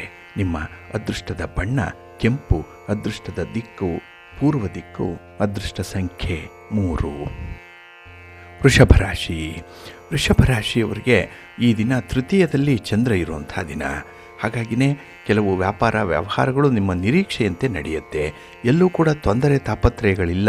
ಇದ್ದರೂ ಕೂಡ ಅದು ಸ್ವಲ್ಪ ಕಡಿಮೆ ಇರುವಂಥದ್ದು.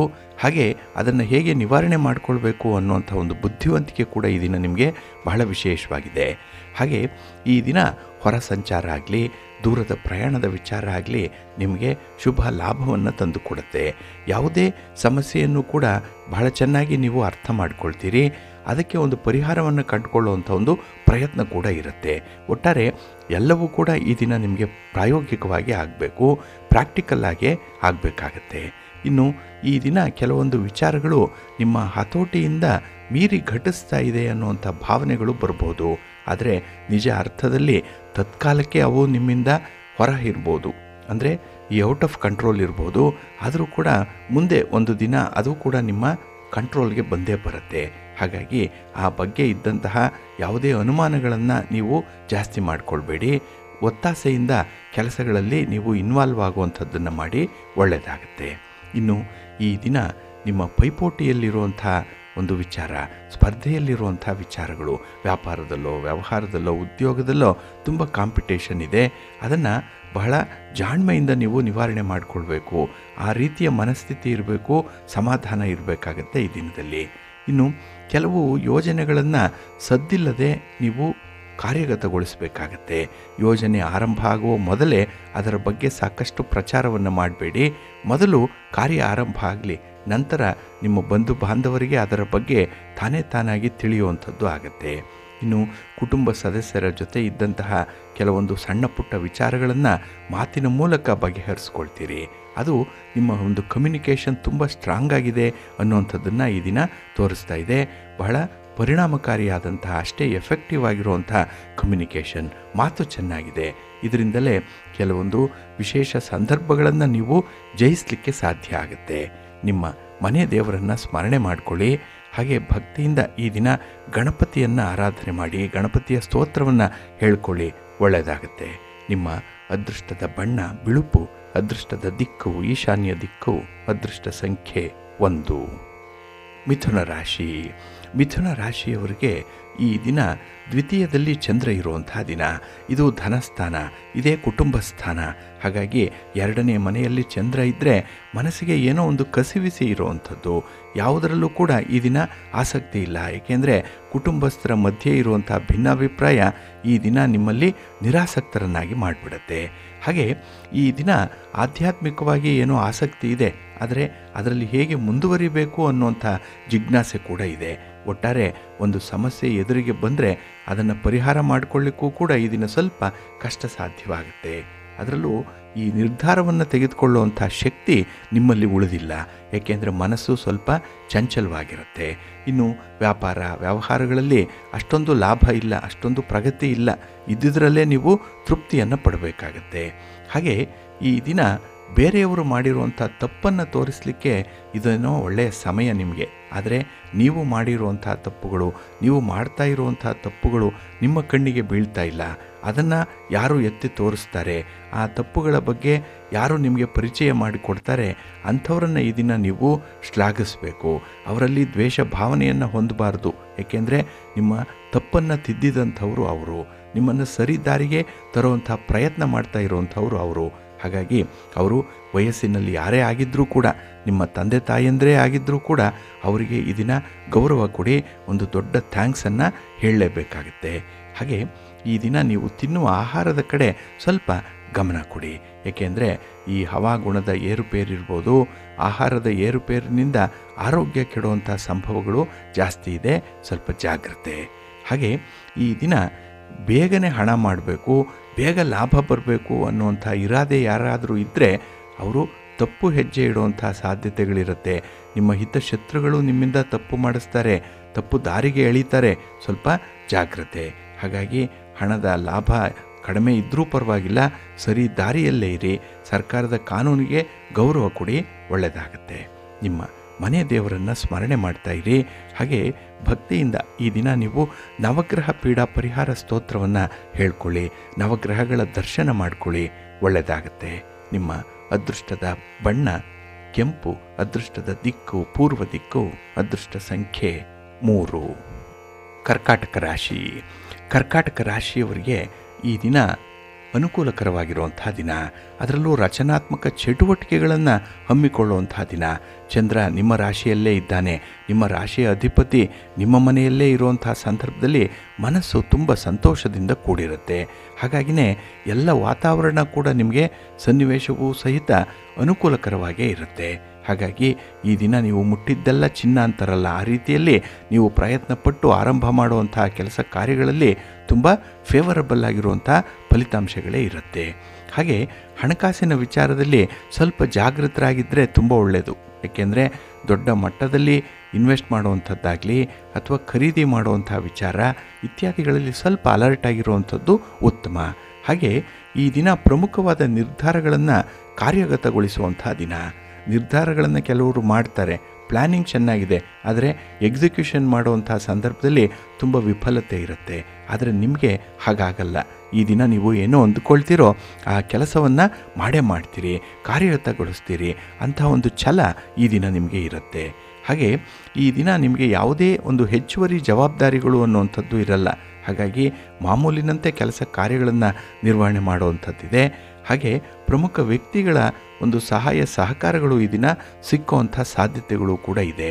ಒಟ್ಟಾರೆ ಈ ದಿನ ನಿಮಗೆ ಸೌಭಾಗ್ಯದ ದಿನ. ಎಲ್ಲವೂ ಕೂಡ ನಿಮ್ಮ ಒಂದು ನಿರೀಕ್ಷೆಯಂತೆ ಜರುಗುವಂಥ ದಿನ. ಹಾಗೆ ನಿಮ್ಮ ಕಾರ್ಯದಕ್ಷತೆಯನ್ನಾಗಲಿ, ನಿಮ್ಮ ಪ್ರತಿಭೆಯನ್ನಾಗಲಿ, ನಿಮ್ಮ ಬುದ್ಧಿವಂತಿಕೆಯನ್ನಾಗಲಿ ಈ ದಿನ ಗರಿಷ್ಠ ಪ್ರಮಾಣದಲ್ಲಿ ಬಳಸಿಕೊಳ್ಳುವಂಥ ಅವಕಾಶಗಳು ಕೂಡ ಇದೆ. ಒಟ್ಟಾರೆ ಈ ದಿನದಲ್ಲಿ ನಿಮ್ಮ ಒಂದು ಸಂಗಾತಿಯಿಂದಾಗಲಿ ಅಥವಾ ನಿಮ್ಮ ಬಂಧು ಬಾಂಧವರಿಂದಾಗಲಿ ಒಳ್ಳೆಯ ಬೆಂಬಲವನ್ನು ಪಡ್ಕೊಳ್ತೀರಿ. ಅದರಲ್ಲೂ ಭಾವನಾತ್ಮಕವಾದಂತಹ ಬೆಂಬಲ ಇದು ಸಿಕ್ಕಿದ್ರೆ ಸಾಕು, ನಿಮಗೆ ಕೆಲಸಗಳನ್ನು ಮಾಡುವಂತಹ ಉತ್ಸಾಹ, ಹುಮ್ಮಸ್ಸು, ಆತ್ಮವಿಶ್ವಾಸ ದುಪ್ಪಟ್ಟಾಗ್ಬಿಡುತ್ತೆ. ಒಟ್ಟಾರೆ ಈ ದಿನ ನಿಮಗೆ ಫಲಪ್ರದವಾದಂತಹ ದಿನ. ನಿಮ್ಮ ಮನೆ ದೇವರನ್ನು ಸ್ಮರಣೆ ಮಾಡ್ತಾ ಇರಿ. ಹಾಗೆ ಭಕ್ತಿಯಿಂದ ದುರ್ಗಾ ಸ್ತುತಿಯನ್ನು ಮಾಡಿ, ಅಮ್ಮನವರ ದರ್ಶನ ಮಾಡಿ. ಈ ದಿನ ಬಹಳ ಒಳ್ಳೆಯ ಫಲ ನಿಮಗೆ ಸಿಕ್ಕತ್ತೆ. ನಿಮ್ಮ ಅದೃಷ್ಟದ ಬಣ್ಣ ಕೆಂಪು, ಅದೃಷ್ಟದ ದಿಕ್ಕು ಪೂರ್ವ ದಿಕ್ಕು, ಅದೃಷ್ಟ ಸಂಖ್ಯೆ 1. ಸಿಂಹರಾಶಿ. ಸಿಂಹರಾಶಿಯವರಿಗೆ ಈ ದಿನದಲ್ಲಿ ಮಿಶ್ರ ಫಲಗಳಿರುವಂಥ ದಿನ. ಏಕೆಂದರೆ ಚಂದ್ರ ನಿಮಗೆ ವ್ಯಯಸ್ಥಾನದಲ್ಲಿದ್ದಾನೆ. 12ನೇ ಮನೆಯಲ್ಲಿ ಚಂದ್ರ ಅಂದರೆ ಈ ದಿನದ ಚಟುವಟಿಕೆಗಳು ನಿಮಗೆ ಸಾಮಾನ್ಯವಾಗಿರುತ್ತೆ. ಎಲ್ಲೋ ಒಂದು ಕಡೆ ನಿಮಗೆ ಉತ್ಸಾಹವನ್ನು ತರಿಸುವಂಥ ಪ್ರಯತ್ನಗಳು ಕೂಡ ಅಷ್ಟೊಂದು ಫಲವನ್ನು ತರಲ್ಲ. ಯಾವುದೇ ಸಮಸ್ಯೆ ಇದ್ದರೂ ಕೂಡ ಅದನ್ನು ನಿರ್ಲಕ್ಷ್ಯ ಮಾಡುವಂಥ ಸ್ವಭಾವ ಇರುತ್ತೆ. ಏಕೆಂದರೆ ಉಗುರಿನಿಂದ ಹೋಗುವಂಥದ್ದನ್ನು ಕೊಡಲಿಯನ್ನೇ ತಂದು ಕಡಿಬೇಕು ಅನ್ನುವಂಥ ಪರಿಸ್ಥಿತಿ ಉದ್ಭವ ಆಗ್ಬಿಡ್ಬೋದು. ಸ್ವಲ್ಪ ಜಾಗ್ರತೆ. ಹಾಗೆ ಈ ದಿನ ನಿಮ್ಮ ಸ್ವಭಾವ ಇತರರಲ್ಲಿ ಸ್ವಲ್ಪ ಬೇಸರವನ್ನು ತರಿಸುವಂಥದ್ದು. ಏಕೆಂದರೆ ಈ ದಿನ ಒರಟಾದ ಮಾತಿದೆ.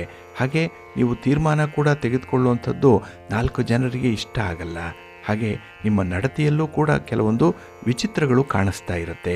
ಒಟ್ಟಾರೆ ನಿಮ್ಮ ಬಂಧು ಬಾಂಧವರಾಗಲಿ, ನಿಮ್ಮ ಸಂಬಂಧಿಕರ ವಿಚಾರದಲ್ಲಾಗಲಿ ಈ ದಿನ ನಿಮಗೆ ಸ್ವಲ್ಪ ಈ ಸ್ವಭಾವದಲ್ಲಿ ವ್ಯತ್ಯಾಸಗಳಿರೋದ್ರಿಂದ ಭಿನ್ನಾಭಿಪ್ರಾಯಗಳು ಸಾಮಾನ್ಯವಾಗಿ ಬಂದುಬಿಡುತ್ತೆ.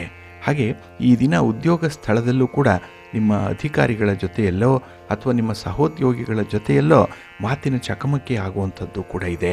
ಮಾತಿಗೆ ಮಾತು ಸೇರುತ್ತೆ. ಇಲ್ಲಿ ಸಮಸ್ಯೆಗಳು ಉದ್ಭವ ಆಗುವಂಥದ್ದು ಇರುತ್ತೆ. ಸ್ವಲ್ಪ ಜಾಗ್ರತೆ. ಹಾಗೆ ಈ ದಿನ ನಿಮ್ಮ ಮನಸ್ಸು ಕೂಡ ಸ್ವಲ್ಪ ಚಂಚಲವಾಗಿಯೇ ಇರುವಂಥದ್ದು. ಕೋಪ ತಾಪಗಳು ಜಾಸ್ತಿ ಇರುತ್ತೆ. ಜೊತೆಗೆ ನಿಮ್ಮ ಕೆಲಸದ ಮೇಲೆ ನಿಮಗೆ ಅಷ್ಟೊಂದು ಆಸಕ್ತಿ ಇಲ್ಲ, ಕಾನ್ಸಂಟ್ರೇಷನ್ ಇಲ್ಲ. ಇದರಿಂದ ಕೂಡ ಬರುವಂಥ ಫಲಿತಾಂಶಗಳಲ್ಲಿ ವ್ಯತ್ಯಯಗಳು ಆಗೇ ಆಗುತ್ತೆ. ಇನ್ನು ಪ್ರೀತಿ ಪ್ರೇಮದ ವಿಚಾರದಲ್ಲೂ ನಿಮಗೆ ತುಂಬ ನಿರಾಸೆ ಉಂಟಾಗುವಂಥ ದಿನ ಕೂಡ. ಹಾಗಾಗಿನೇ ಯಾವುದನ್ನೂ ಕೂಡ ಯಾರಿಂದಲೂ ಕೂಡ ನೀವು ಹೆಚ್ಚು ನಿರೀಕ್ಷೆಯನ್ನು ಇಟ್ಕೊಳ್ಬೇಡಿ. ಎಕ್ಸ್ಪೆಕ್ಟೇಷನ್ ಇರಬಾರ್ದು. ಅದು ಇದ್ದಾಗ ನಿಮಗೆ ಎಕ್ಸ್ಪೆಕ್ಟೇಷನ್ ಫುಲ್ಫಿಲ್ ಆಗಲ್ಲ, ಆಗ ಬೇಸರ ಆಗುತ್ತೆ. ಆದ್ದರಿಂದ ಯಾವುದೇ ವ್ಯಕ್ತಿಯಿಂದ ಏನನ್ನೋ ನಿರೀಕ್ಷೆ ಮಾಡಿದೆ ನಿರ್ಲಿಪ್ತವಾಗಿ ಇದ್ದುಬಿಡಿ, ಒಳ್ಳೆಯದಾಗುತ್ತೆ. ನಿಮಗೆ ಸಕಲ ಸೌಭಾಗ್ಯಗಳು ಸಿಗಬೇಕು ಅಂತ ಹೇಳಿದ್ರೆ ಮಹಾಲಕ್ಷ್ಮಿಯನ್ನು ಆರಾಧನೆ ಮಾಡಿ, ಮಹಾವಿಷ್ಣುವನ್ನು ಪ್ರಾರ್ಥನೆ ಮಾಡಿಕೊಳ್ಳಿ, ಒಳ್ಳೆಯದಾಗುತ್ತೆ. ನಿಮ್ಮ ಅದೃಷ್ಟದ ಬಣ್ಣ ಕೆಂಪು, ಅದೃಷ್ಟದ ದಿಕ್ಕು ಪೂರ್ವ ದಿಕ್ಕು, ಅದೃಷ್ಟ ಸಂಖ್ಯೆ 5. ಕನ್ಯಾ ರಾಶಿ. ಕನ್ಯಾ ರಾಶಿಯವರಿಗೆ ಈ ದಿನ ಲಾಭಸ್ಥಾನದಲ್ಲಿ ಚಂದ್ರ ಇರುವಂಥ ದಿನ. ಹಾಗಾಗಿನೇ ಈ ದಿನ ಅನಿರೀಕ್ಷಿತವಾಗಿ ಬಂದೊದಗುವಂತಹ ಸನ್ನಿವೇಶಗಳು ಕೂಡ ನಿಮಗೆ ಫೇವರಬಲ್ ಆಗಿರುತ್ತೆ. ಏನೇ ಆದರೂ ಕೂಡ ನಿಮಗೆ ಅದರಲ್ಲಿ ಅನುಕೂಲ ಇದೆ. ಕೆಲವರು ನಿಮಗೆ ಕೆಟ್ಟದ್ದಾಗಬೇಕು ಅಂತ ಹೇಳಿ ಬಯಸಿದ್ರೂ ಕೂಡ ಅದರಲ್ಲೂ ಒಂದು ರೀತಿಯಲ್ಲಿ ಅನುಕೂಲತೆಗಳು ಉಂಟಾಗುವಂಥದ್ದು, ಅದರಲ್ಲೂ ಏನೋ ಒಂದು ಬೆನಿಫಿಟ್ ಅನ್ನುವಂಥದ್ದು ಇದ್ದೇ ಇರುತ್ತೆ. ಹಾಗಾಗಿನೇ ಈ ದಿನ ಏನೇ ಬಂದರೂ ಅದು ನಿಮ್ಮ ಒಳ್ಳೆಯದಕ್ಕೆ ಆಗ್ತಾ ಇದೆ ಅನ್ನುವಂಥ ಒಂದು ಸಂಕಲ್ಪವನ್ನು ಮಾಡಿಕೊಳ್ಳಿ. ಇನ್ನು ಈ ದಿನ ವಿಶೇಷವಾಗಿ ನಿಮ್ಮ ನಿರುದ್ಯೋಗದ ಪ್ರಯತ್ನಗಳೇನಿದೆ ಅದು ಸ್ವಲ್ಪ ಚುರುಕಾಗುತ್ತೆ.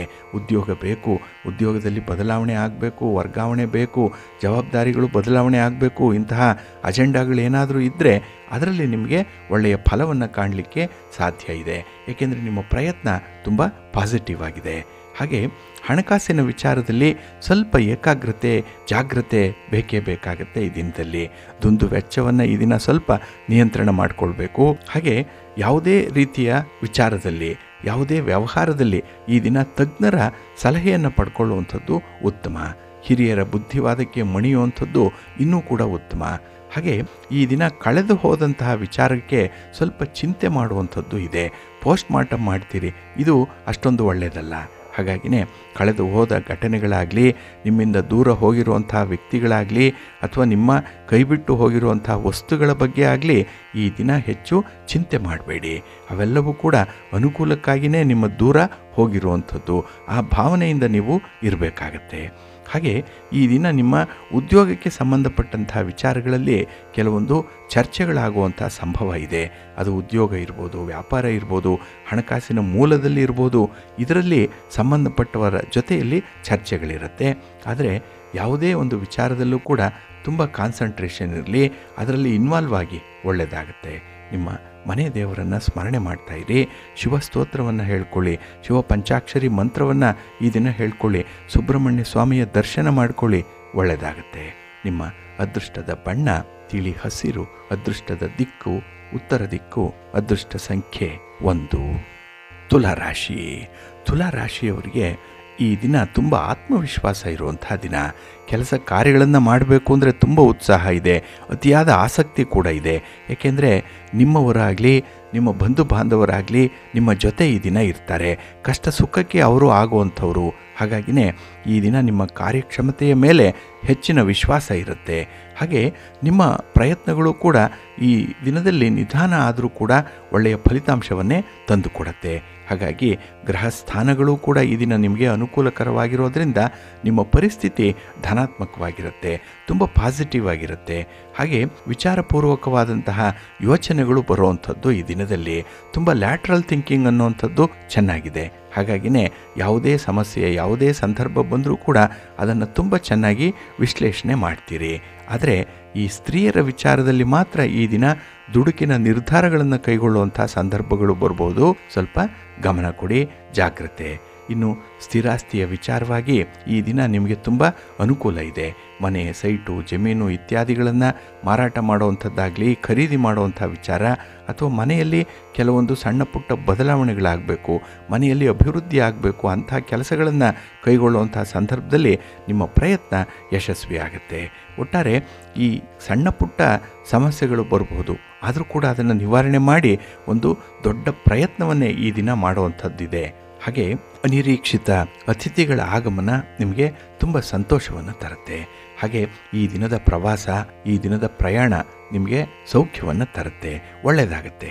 ಒಟ್ಟಾರೆ ಈ ದಿನದ ವ್ಯವಹಾರಗಳು ನಿಮ್ಮ ನಿರೀಕ್ಷೆಯಂತೆ ನಡೆಯುವಂಥದ್ದಿದೆ, ಲಾಭ ಇದೆ.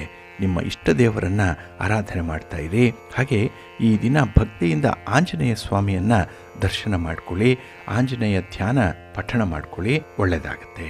ನಿಮ್ಮ ಅದೃಷ್ಟದ ಬಣ್ಣ ಕೇಸರಿ, ಅದೃಷ್ಟದ ದಿಕ್ಕು ಈಶಾನ್ಯ ದಿಕ್ಕು, ಅದೃಷ್ಟ ಸಂಖ್ಯೆ 1. ವೃಶ್ಚಿಕ ರಾಶಿ. ವೃಶ್ಚಿಕ ರಾಶಿಯವರಿಗೆ ಈ ದಿನ ಮಿಶ್ರ ಫಲಗಳಿರುವಂಥ ದಿನ. ಹಾಗಾಗಿನೇ ಈ ದಿನದ ಪೂರ್ವಾರ್ಧದಲ್ಲಿ ತುಂಬ ಎಚ್ಚರಿಕೆಯಿಂದ ಇರಬೇಕಾಗತ್ತೆ. ಕಾರ್ಯಕ್ಷೇತ್ರದಲ್ಲಿ ಸ್ಪರ್ಧೆಯ ಹೆಚ್ಚಳ ಇರುವಂಥದ್ದು, ಅಂದರೆ ಈ ಕಾಂಪಿಟೇಷನ್ ಅನ್ನುವಂಥದ್ದು ತುಂಬ ಇದೆ. ಅದನ್ನು ನಿಭಾಯಿಸಬೇಕು ಅಂತ ಹೇಳಿದ್ರೆ ನಿಮಗೆ 2 ವಿಚಾರಗಳು ಪರಿಪೂರ್ಣವಾಗಿ ಬೇಕಾಗುತ್ತೆ. ಒಂದು ತಾಳ್ಮೆ, ಇನ್ನೊಂದು ಬುದ್ಧಿವಂತಿಕೆ. ಇದೆರಡನ್ನೂ ಕೂಡ ಸಮ ಪ್ರಮಾಣದಲ್ಲೇ ನೀವು ಈ ದಿನ ಬಳಸಬೇಕಾಗತ್ತೆ. ಹಾಗೆ ಈ ದಿನದಲ್ಲಿ ಆರೋಗ್ಯದ ವಿಚಾರ, ಪ್ರಯಾಣದ ವಿಚಾರ, ಇದೆರಡರಲ್ಲೂ ಕೂಡ ತೀವ್ರವಾದ ಗಮನವನ್ನು ಹರಿಸಬೇಕಾಗತ್ತೆ. ಇನ್ನು ಈ ದಿನದಲ್ಲಿ ನಿಮ್ಮ ಕೆಲಸ ಕಾರ್ಯಗಳಲ್ಲಿ, ಅದರಲ್ಲೂ ಈ ಸ್ಥಿರಾಸ್ತಿಯ ವಿಚಾರವಾಗಿ ಮಾಡುವಂಥ ಪ್ರಯತ್ನಗಳಲ್ಲಿ ನಿಮಗೆ ಸ್ವಲ್ಪ ಮಿಶ್ರ ಫಲಗಳು ಇರುವಂಥದ್ದು. ಕೆಲಸಗಳು ನಿಧಾನ ಆಗಿಬಿಡುತ್ತೆ, ಆದರೆ ಈ ತಾಳ್ಮೆಯನ್ನು ಪರೀಕ್ಷೆ ಮಾಡುವಂಥ ಸಂದರ್ಭಗಳೇ ಹೆಚ್ಚಾಗಿರುತ್ತೆ. ಸ್ವಲ್ಪ ಜಾಗ್ರತೆ. ಇನ್ನು ಈ ದಿನ ದೇಹಾಲಸ್ಯ ಉಂಟಾಗುವಂಥದ್ದು, ಅದಕ್ಕಾಗಿ ಪೌಷ್ಟಿಕ ಆಹಾರನೂ ಬೇಕು, ವಿಶ್ರಾಂತಿಯೂ ಕೂಡ ಬೇಕು. ಇದನ್ನು ನೀವು ಗಮನಿಸಬೇಕು. ನಿಮ್ಮ ಆರೋಗ್ಯದ ಕಡೆ ಪ್ರಮುಖವಾಗಿ ಈ ಜಠರ ಸಮಸ್ಯೆಗೆ ಹೆಚ್ಚಿನ ಗಮನವನ್ನು ಈ ದಿನ ಕೊಡಬೇಕಾಗತ್ತೆ. ಹಾಗೆ ಈ ದಿನದಲ್ಲಿ ನಿಮಗೆ ಎಲ್ಲ ಕೆಲಸ ಕಾರ್ಯಗಳಲ್ಲೂ ಕೂಡ ಕಷ್ಟಪಟ್ಟರೆ ಫಲ ಸಿಕ್ಕತ್ತೆ ಅನ್ನುವಂಥ ಅನುಭವ ಬಂದ್ಬಿಟ್ಟಿದೆ. ಹಾಗಾಗಿನೇ ಪ್ರತಿ ವಿಚಾರದಲ್ಲೂ ಕೂಡ ನೀವು ಈ ದಿನ ಕಷ್ಟಪಡಲೇಬೇಕಾಗತ್ತೆ. ಆದರೆ ಮಕ್ಕಳ ಜೊತೆಯಲ್ಲಿ ಸ್ವಲ್ಪ ಸೌಹಾರ್ದಯುತವಾಗಿ ವರ್ತಿಸಬೇಕಾಗತ್ತೆ.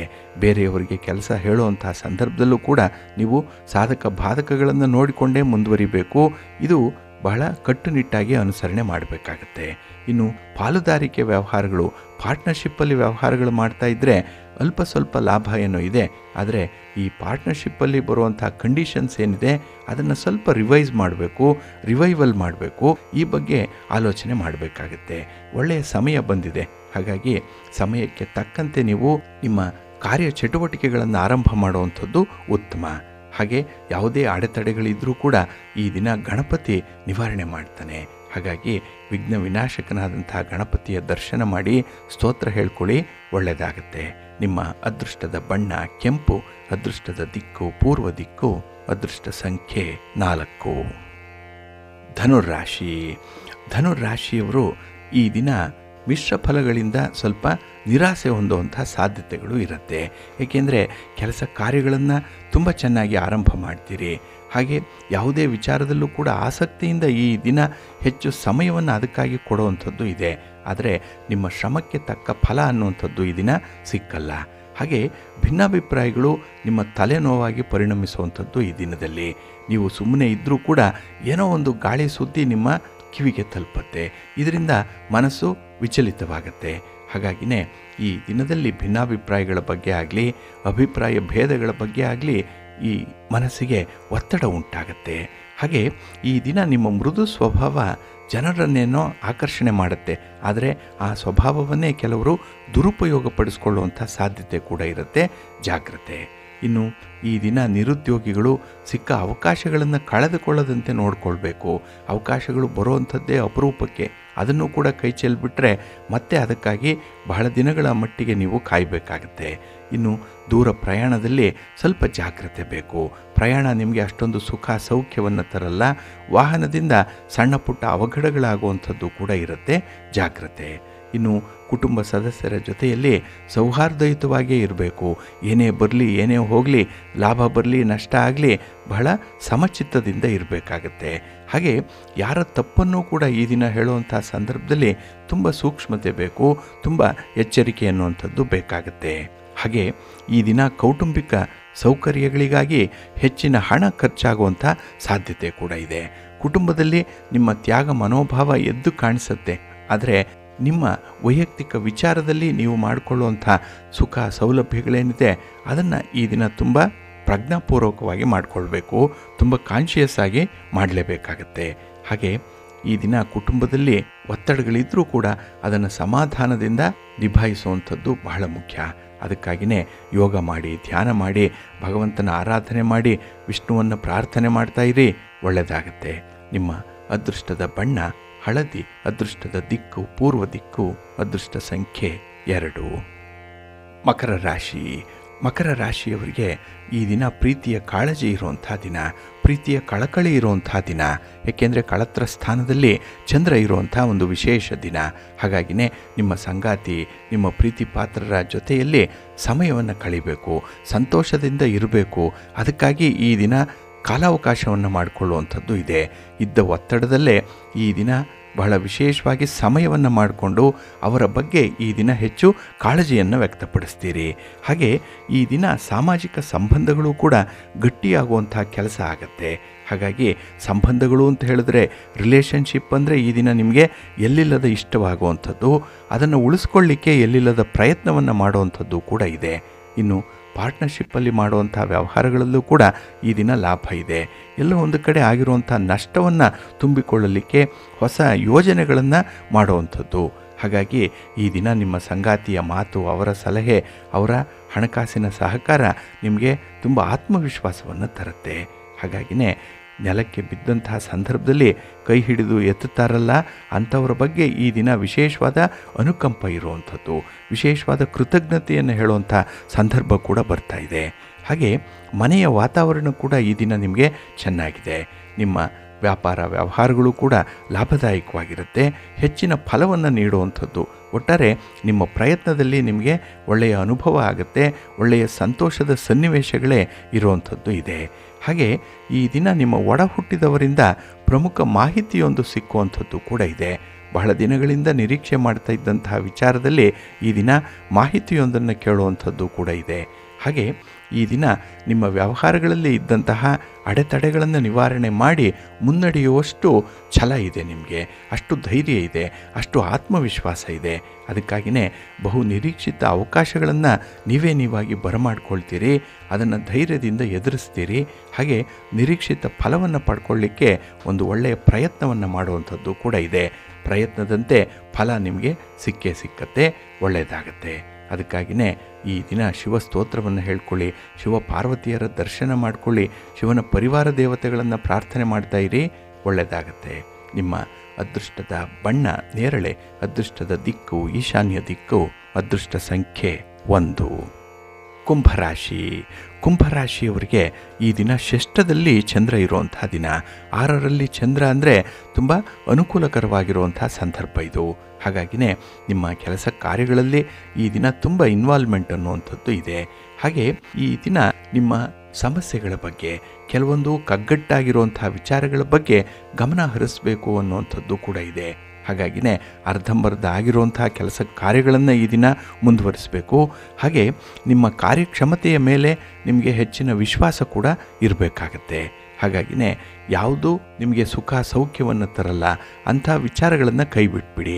ಯಾರಿಂದ ನಿಮಗೆ ತೊಂದರೆ ಆಗ್ತಾ ಇದೆ, ಯಾರು ನಿಮ್ಮ ಉತ್ಸಾಹಕ್ಕೆ ತಣ್ಣೀರೆರೆಸ್ತಾ ಇದ್ದಾರೆ ಅಂತಹ ಶತ್ರುಗಳಿಂದ ದೂರ ಇದ್ದುಬಿಡಿ ಈ ದಿನದಲ್ಲಿ. ಏಕೆಂದರೆ ನಿಮ್ಮ ಕೆಲಸ ಯಶಸ್ವಿ ಆಗಬೇಕು, ನೀವು ಗುರಿಯನ್ನು ತಲುಪಬೇಕು. ಅದಕ್ಕಾಗಿಯೇ ಏಕಾಗ್ರತೆಯಿಂದ ಮುನ್ನಡೆಯುವಂಥದ್ದು ಬಹಳ ಮುಖ್ಯ. ಹಾಗಾಗಿ ಈ ದಿನ ಹೆಚ್ಚು ಡಿಸ್ಟ್ರಾಕ್ಷನ್ ಇದ್ದರೂ ಕೂಡ ಅದನ್ನು ಬದಿಗಿಟ್ಟು ಅದನ್ನು ಮರೆತು ಮುನ್ನಡೆಯುವಂಥ ಒಂದು ಒಳ್ಳೆಯ ಪ್ರತಿಭೆ ಇದೆ, ವಿವೇಕ ಇದೆ. ಅದನ್ನು ಮುಂದುವರಿಸಿ ಕನ್ಸಿಸ್ಟೆನ್ಸಿಯನ್ನು ಇಟ್ಕೊಳ್ಳಿ. ಈ ದಿನ ಒಳ್ಳೆಯದಾಗತ್ತೆ. ಹಾಗೆ ಈ ದಿನ ಸಾಮರಸ್ಯದ ತಿಳುವಳಿಕೆಯಿಂದ ಪರಿಸ್ಥಿತಿಯನ್ನು ತಿಳಿಗೊಳಿಸ್ಬೋದು. ಹಾಗಾಗಿ ಸ್ವಲ್ಪ ಸಹನೆ ಇರಬೇಕು, ಸ್ವಲ್ಪ ಸಾಮರಸ್ಯ ಇದ್ದರೆ ಸಾಕು. ಆದರೆ ನಿಮಗೆ ಧೈರ್ಯ ಈ ದಿನ ಬಹಳ ವಿಪರೀತವಾಗಿರುತ್ತೆ. ಅದಕ್ಕಾಗಿಯೇ ಈ ದಿನದಲ್ಲಿ ಯಾವುದೇ ಕೆಲಸ ಬಂದರೂ ಕೂಡ ಅದನ್ನು ಸಂತೋಷದಿಂದ ಸ್ವಾಗತಿಸ್ತೀರಿ, ಆ ಜವಾಬ್ದಾರಿಯನ್ನು ಹೊರ್ತೀರಿ. ಸೆನ್ಸ್ ಆಫ್ ರೆಸ್ಪಾನ್ಸಿಬಿಲಿಟಿ ಬಹಳ ಚೆನ್ನಾಗಿದೆ ಈ ದಿನದಲ್ಲಿ. ಹಾಗೆ ಕೆಲವು ಕಡೆ ಆಶಾಭಂಗ ಆಗ್ಬೋದು, ನಿರಾಸೆ ಆಗ್ಬೋದು. ಅದನ್ನು ನೀವು ತಡೀಲಿಕ್ಕೆ ಈ ದಿನ ತುಂಬ ಸೌಹಾರ್ದಯುತವಾಗಿ ಇರಬೇಕು. ನಿಮ್ಮ ವೀಕ್ನೆಸ್ ಏನು ಅನ್ನೋಂಥದ್ದನ್ನು ನೀವು ತಿಳ್ಕೊಳ್ಬೇಕು. ಬೇರೆಯವರು ನಿಮ್ಮ ವೀಕ್ನೆಸ್ಸನ್ನು ಗುರುತಿಸುವುದಕ್ಕೆ ಮೊದಲೇ ನಿಮ್ಮ ವೀಕ್ನೆಸ್ಸನ್ನು ತಿಳಿದು ಅದನ್ನು ಸರಿಪಡಿಸ್ಕೊಳ್ಳುವಂಥ ಒಂದು ಪ್ರಯತ್ನವನ್ನು ಮಾಡಿ, ಒಳ್ಳೆಯದಾಗತ್ತೆ. ಹಾಗಾಗಿ ಈ ದಿನ ಸ್ವಯಂ ಅವಲೋಕನಕ್ಕೆ, ಇಂಟ್ರಾಸ್ಪೆಕ್ಷನ್ಗೆ ಒಳ್ಳೆಯ ಅವಕಾಶ ಸಿಕ್ಕತ್ತೆ, ಬಳಸ್ಕೊಳ್ಳಿ. ನಿಮ್ಮ ಇಷ್ಟ ದೇವರನ್ನು ಆರಾಧನೆ ಮಾಡ್ತಾಯಿರಿ. ಆಂಜನೇಯ ಸ್ತೋತ್ರವನ್ನು ಹೇಳ್ಕೊಳ್ಳಿ, ಶ್ರೀರಾಮ ರಕ್ಷಾ ಸ್ತೋತ್ರವನ್ನು ಈ ದಿನ ಪಠಣ ಮಾಡ್ಕೊಳ್ಳಿ, ಒಳ್ಳೆಯದಾಗತ್ತೆ. ನಿಮ್ಮ ಅದೃಷ್ಟದ ಬಣ್ಣ ಕೇಸರಿ, ಅದೃಷ್ಟದ ದಿಕ್ಕು ಉತ್ತರ ದಿಕ್ಕು, ಅದೃಷ್ಟ ಸಂಖ್ಯೆ 1. ಮೀನರಾಶಿ. ಮೀನರಾಶಿಯವರಿಗೆ ಈ ದಿನ ಪಂಚಮದಲ್ಲಿ ಚಂದ್ರ ಇರುವಂತಹ ದಿನ. ಹಾಗಾಗಿನೇ ಮಿಶ್ರ ಫಲಗಳು ದೊರೆಯುವಂಥ ದಿನ. ಅದಕ್ಕಾಗಿಯೇ ಈ ದಿನದ ವಿದ್ಯಮಾನಗಳಲ್ಲಿ ನಿಮಗೆ ಸ್ವಲ್ಪ ನಿರಾಸೆ ಉಂಟಾಗುವಂಥದ್ದಿದೆ. ಏಕೆಂದರೆ ವಿನಾಕಾರಣ ಈ ದಿನ ವಿವಾದಗಳು ಉಂಟಾಗುವಂಥದ್ದು. ಹೆಚ್ಚಿನ ಸಮಯ ಈ ದಿನ ವಿವಾದಗಳನ್ನು ಪರಿಹಾರ ಮಾಡೋದರಲ್ಲೇ ಕಳೆಯುವಂಥ ಸಾಧ್ಯತೆ ಇರುತ್ತೆ. ಹಾಗಾಗಿ ಕನ್ಸ್ಟ್ರಕ್ಟಿವ್ ಆಗಿ ಮಾಡುವಂಥ ಕೆಲಸಗಳಿಗೆ ಸಮಯ ಕಡಿಮೆ ಇರುತ್ತೆ. ರಚನಾತ್ಮಕವಾದಂಥ ಕೆಲಸಗಳನ್ನು ಮಾಡಲಿಕ್ಕೆ ಈ ದಿನ ಆಸೆ ಇದೆ, ಆದರೆ ಅವಕಾಶಗಳಿಲ್ಲ. ಹಾಗೆ ಈ ದಿನ ವ್ಯಾಪಾರ ವ್ಯವಹಾರಗಳು ಮಂದಗತಿಯಲ್ಲೇ ನಡೆಯುವಂಥದ್ದು. ಇದರಿಂದ ನಿರೀಕ್ಷಿತ ಮಟ್ಟದಲ್ಲಿ ನಿಮ್ಮ ಒಂದು ಸ್ಪೀಡ್ಗೆ, ನಿಮ್ಮ ವೇವ್ಲೆಂತ್ಗೆ ಮ್ಯಾಚ್ ಆಗುವಂತಹ ವಿದ್ಯಮಾನಗಳು ನಡೆಯಲ್ಲ. ಹಾಗೆ ಈ ದಿನದಲ್ಲಿ ಹೆಚ್ಚುವರಿ ಜವಾಬ್ದಾರಿಗಳಿರೋದರಿಂದ ಮನಸ್ಸಿಗೆ ಶಾಂತಿ ಇಲ್ಲ, ನೆಮ್ಮದಿ ಕೂಡ ಇಲ್ಲ. ಇನ್ನು ಈ ದಿನದಲ್ಲಿ ಯಾವುದೇ ಒಂದು ವಾದ ವಿವಾದ, ತರ್ಕ, ಮನಸ್ತಾಪ ಬಂದರೂ ಕೂಡ ಅದಕ್ಕೆ ಅವಕಾಶವನ್ನು ಕೊಡಬೇಡಿ. ಇದು ಹಿರಿಯರು ಹೇಳುವಂಥ ಸಲಹೆ, ಬುದ್ಧಿಮಾತು. ಆದರೂ ಕೂಡ ನಿಮಗೆ ಅರಿವಿಲ್ಲದೆ, ನಿಮಗೆ ಗೊತ್ತಿಲ್ಲದೆ ಅದರಲ್ಲಿ ನೀವು ಇನ್ವಾಲ್ವ್ ಆಗುವಂಥ ಸಾಧ್ಯತೆ ಇದೆ. ಹಾಗಾಗಿನೇ ಈ ದಿನದಲ್ಲಿ ಸಣ್ಣ ಪುಟ್ಟ ತಪ್ಪುಗಳಿಗೂ ಕೂಡ ಹೆಚ್ಚು ಬೆಲೆಯನ್ನು ತರಬೇಕಾಗತ್ತೆ. ಕೋಪ ಜಾಸ್ತಿ, ವಿಪರೀತವಾಗಿದೆ, ಅದನ್ನು ನಿಯಂತ್ರಣ ಮಾಡಿಕೊಳ್ಳುವಂಥದ್ದು ತುಂಬ ಉತ್ತಮ. ಇನ್ನು ಈ ದಿನ ನಿಮ್ಮ ನಂಬಿದವರೇ ನಿಮಗೆ ಕೈ ಕೊಡುವಂಥವ್ರು. ಹಾಗಾಗಿ ಹೆಚ್ಚು ಅವಲಂಬನೆ ಒಳ್ಳೆಯದಲ್ಲ. ಇನ್ನು ಈ ದಿನದಲ್ಲಿ ಹಳೆಯ ವಿಚಾರಗಳು ನೆನಪಿಗೆ ಬರುತ್ತೆ. ಈ ದಿನದ ಕೆಲಸಗಳು ಹಾಳಾಗುತ್ತೆ. ಹಾಗಾಗಿ ವೃಥಾ ಚಿಂತೆ ಇರುವಂಥ ಸಂದರ್ಭ ಕೂಡ ಇರುತ್ತೆ. ಹಾಗೆ ಈ ದಿನದಲ್ಲಿ ರಾಜಕೀಯ ಚಟುವಟಿಕೆಗಳಲ್ಲಿ ಏನೋ ಸ್ವಲ್ಪ ಆಸಕ್ತಿ ಏನೋ ಇದೆ, ಆದರೆ ಸಮಯ ವ್ಯರ್ಥವಾಗುವಂಥದ್ದು ತುಂಬ ಇದೆ. ಇನ್ನು ಕೆಲವು ಕೆಲಸ ಕಾರ್ಯಗಳಲ್ಲಿ ನಿಮಗೆ ನಿಮ್ಮ ಸಂಗಾತಿಯ ಬೆಂಬಲ ವರದಾನವಾಗಿರುತ್ತೆ. ಅವರ ಸಪೋರ್ಟ್ ಚೆನ್ನಾಗಿದೆ, ಆದರೆ ಇನ್ನೂ ಹೆಚ್ಚು ಸಾಧನೆ ಮಾಡಬೇಕು, ಇನ್ನೂ ಸಂಪಾದನೆ ಮಾಡಬೇಕು ಅನ್ನುವಂಥ ಬಯಕೆ ಇದೆಯಲ್ಲ, ಇದನ್ನು ಪೂರಕವಾಗಿರುವಂತೆ ನೋಡಿಕೊಳ್ಳಿ. ಅದಕ್ಕೆ ಸನ್ನಿವೇಶ ಯಾವುದು ಚೆನ್ನಾಗಿದೆ, ಯಾವುದರಿಂದ ನೀವು ಹೆಚ್ಚು ಲಾಭಾಂಶವನ್ನು ಪಡ್ಕೊಳ್ಬೋದು ಇತ್ಯಾದಿ ವಿಚಾರಗಳನ್ನು ತಜ್ಞರ ಮೂಲಕ ಪಡ್ಕೊಳ್ಳುವಂಥದ್ದು ತುಂಬ ಉತ್ತಮ. ಹಾಗಾಗಿ ಕೆಲವರನ್ನು ಬಲ್ಲವರಿಂದ ಕಲಿಬೇಕು, ಕೆಲವನ್ನ ಅನುಭವದಿಂದಲೇ ಕಲ್ತ್ಕೊಳ್ಬೇಕಾಗತ್ತೆ. ಇನ್ನು ಕೆಲವನ್ನ ಸಮಯವೇ ನಿಮಗೆ ಕಲಿಸ್ಕೊಡತ್ತೆ. ಹಾಗಾಗಿ ಸ್ವಲ್ಪ ತಾಳ್ಮೆಯಿಂದ ಸಮಯಕ್ಕಾಗಿ ಈ ಸಂದರ್ಭದಲ್ಲಿ ನೀವು ಕಾಯ್ತಾ ಇರಿ. ಒಳ್ಳೆಯ ಸಮಯ ನಿಮಗೆ ಬಂದೇ ಬರುತ್ತೆ. ನಿಮ್ಮ ಮನೆ ದೇವರನ್ನ ಸ್ಮರಣೆ ಮಾಡ್ತಾ ಇರಿ. ಹಾಗೆ ಭಕ್ತಿಯಿಂದ ಈ ದಿನ ನೀವು ಶ್ರೀ ಲಕ್ಷ್ಮೀ ನರಸಿಂಹ ಸ್ತೋತ್ರವನ್ನು ಹೇಳ್ಕೊಳ್ಳಿ, ನರಸಿಂಹ ಸ್ವಾಮಿಯ ದರ್ಶನ ಮಾಡ್ಕೊಳ್ಳಿ, ಒಳ್ಳೆಯದಾಗತ್ತೆ. ನಿಮ್ಮ ಅದೃಷ್ಟದ ಬಣ್ಣ ಕೆಂಪು, ಅದೃಷ್ಟದ ದಿಕ್ಕು ಉತ್ತರ ದಿಕ್ಕು, ಅದೃಷ್ಟ ಸಂಖ್ಯೆ 2.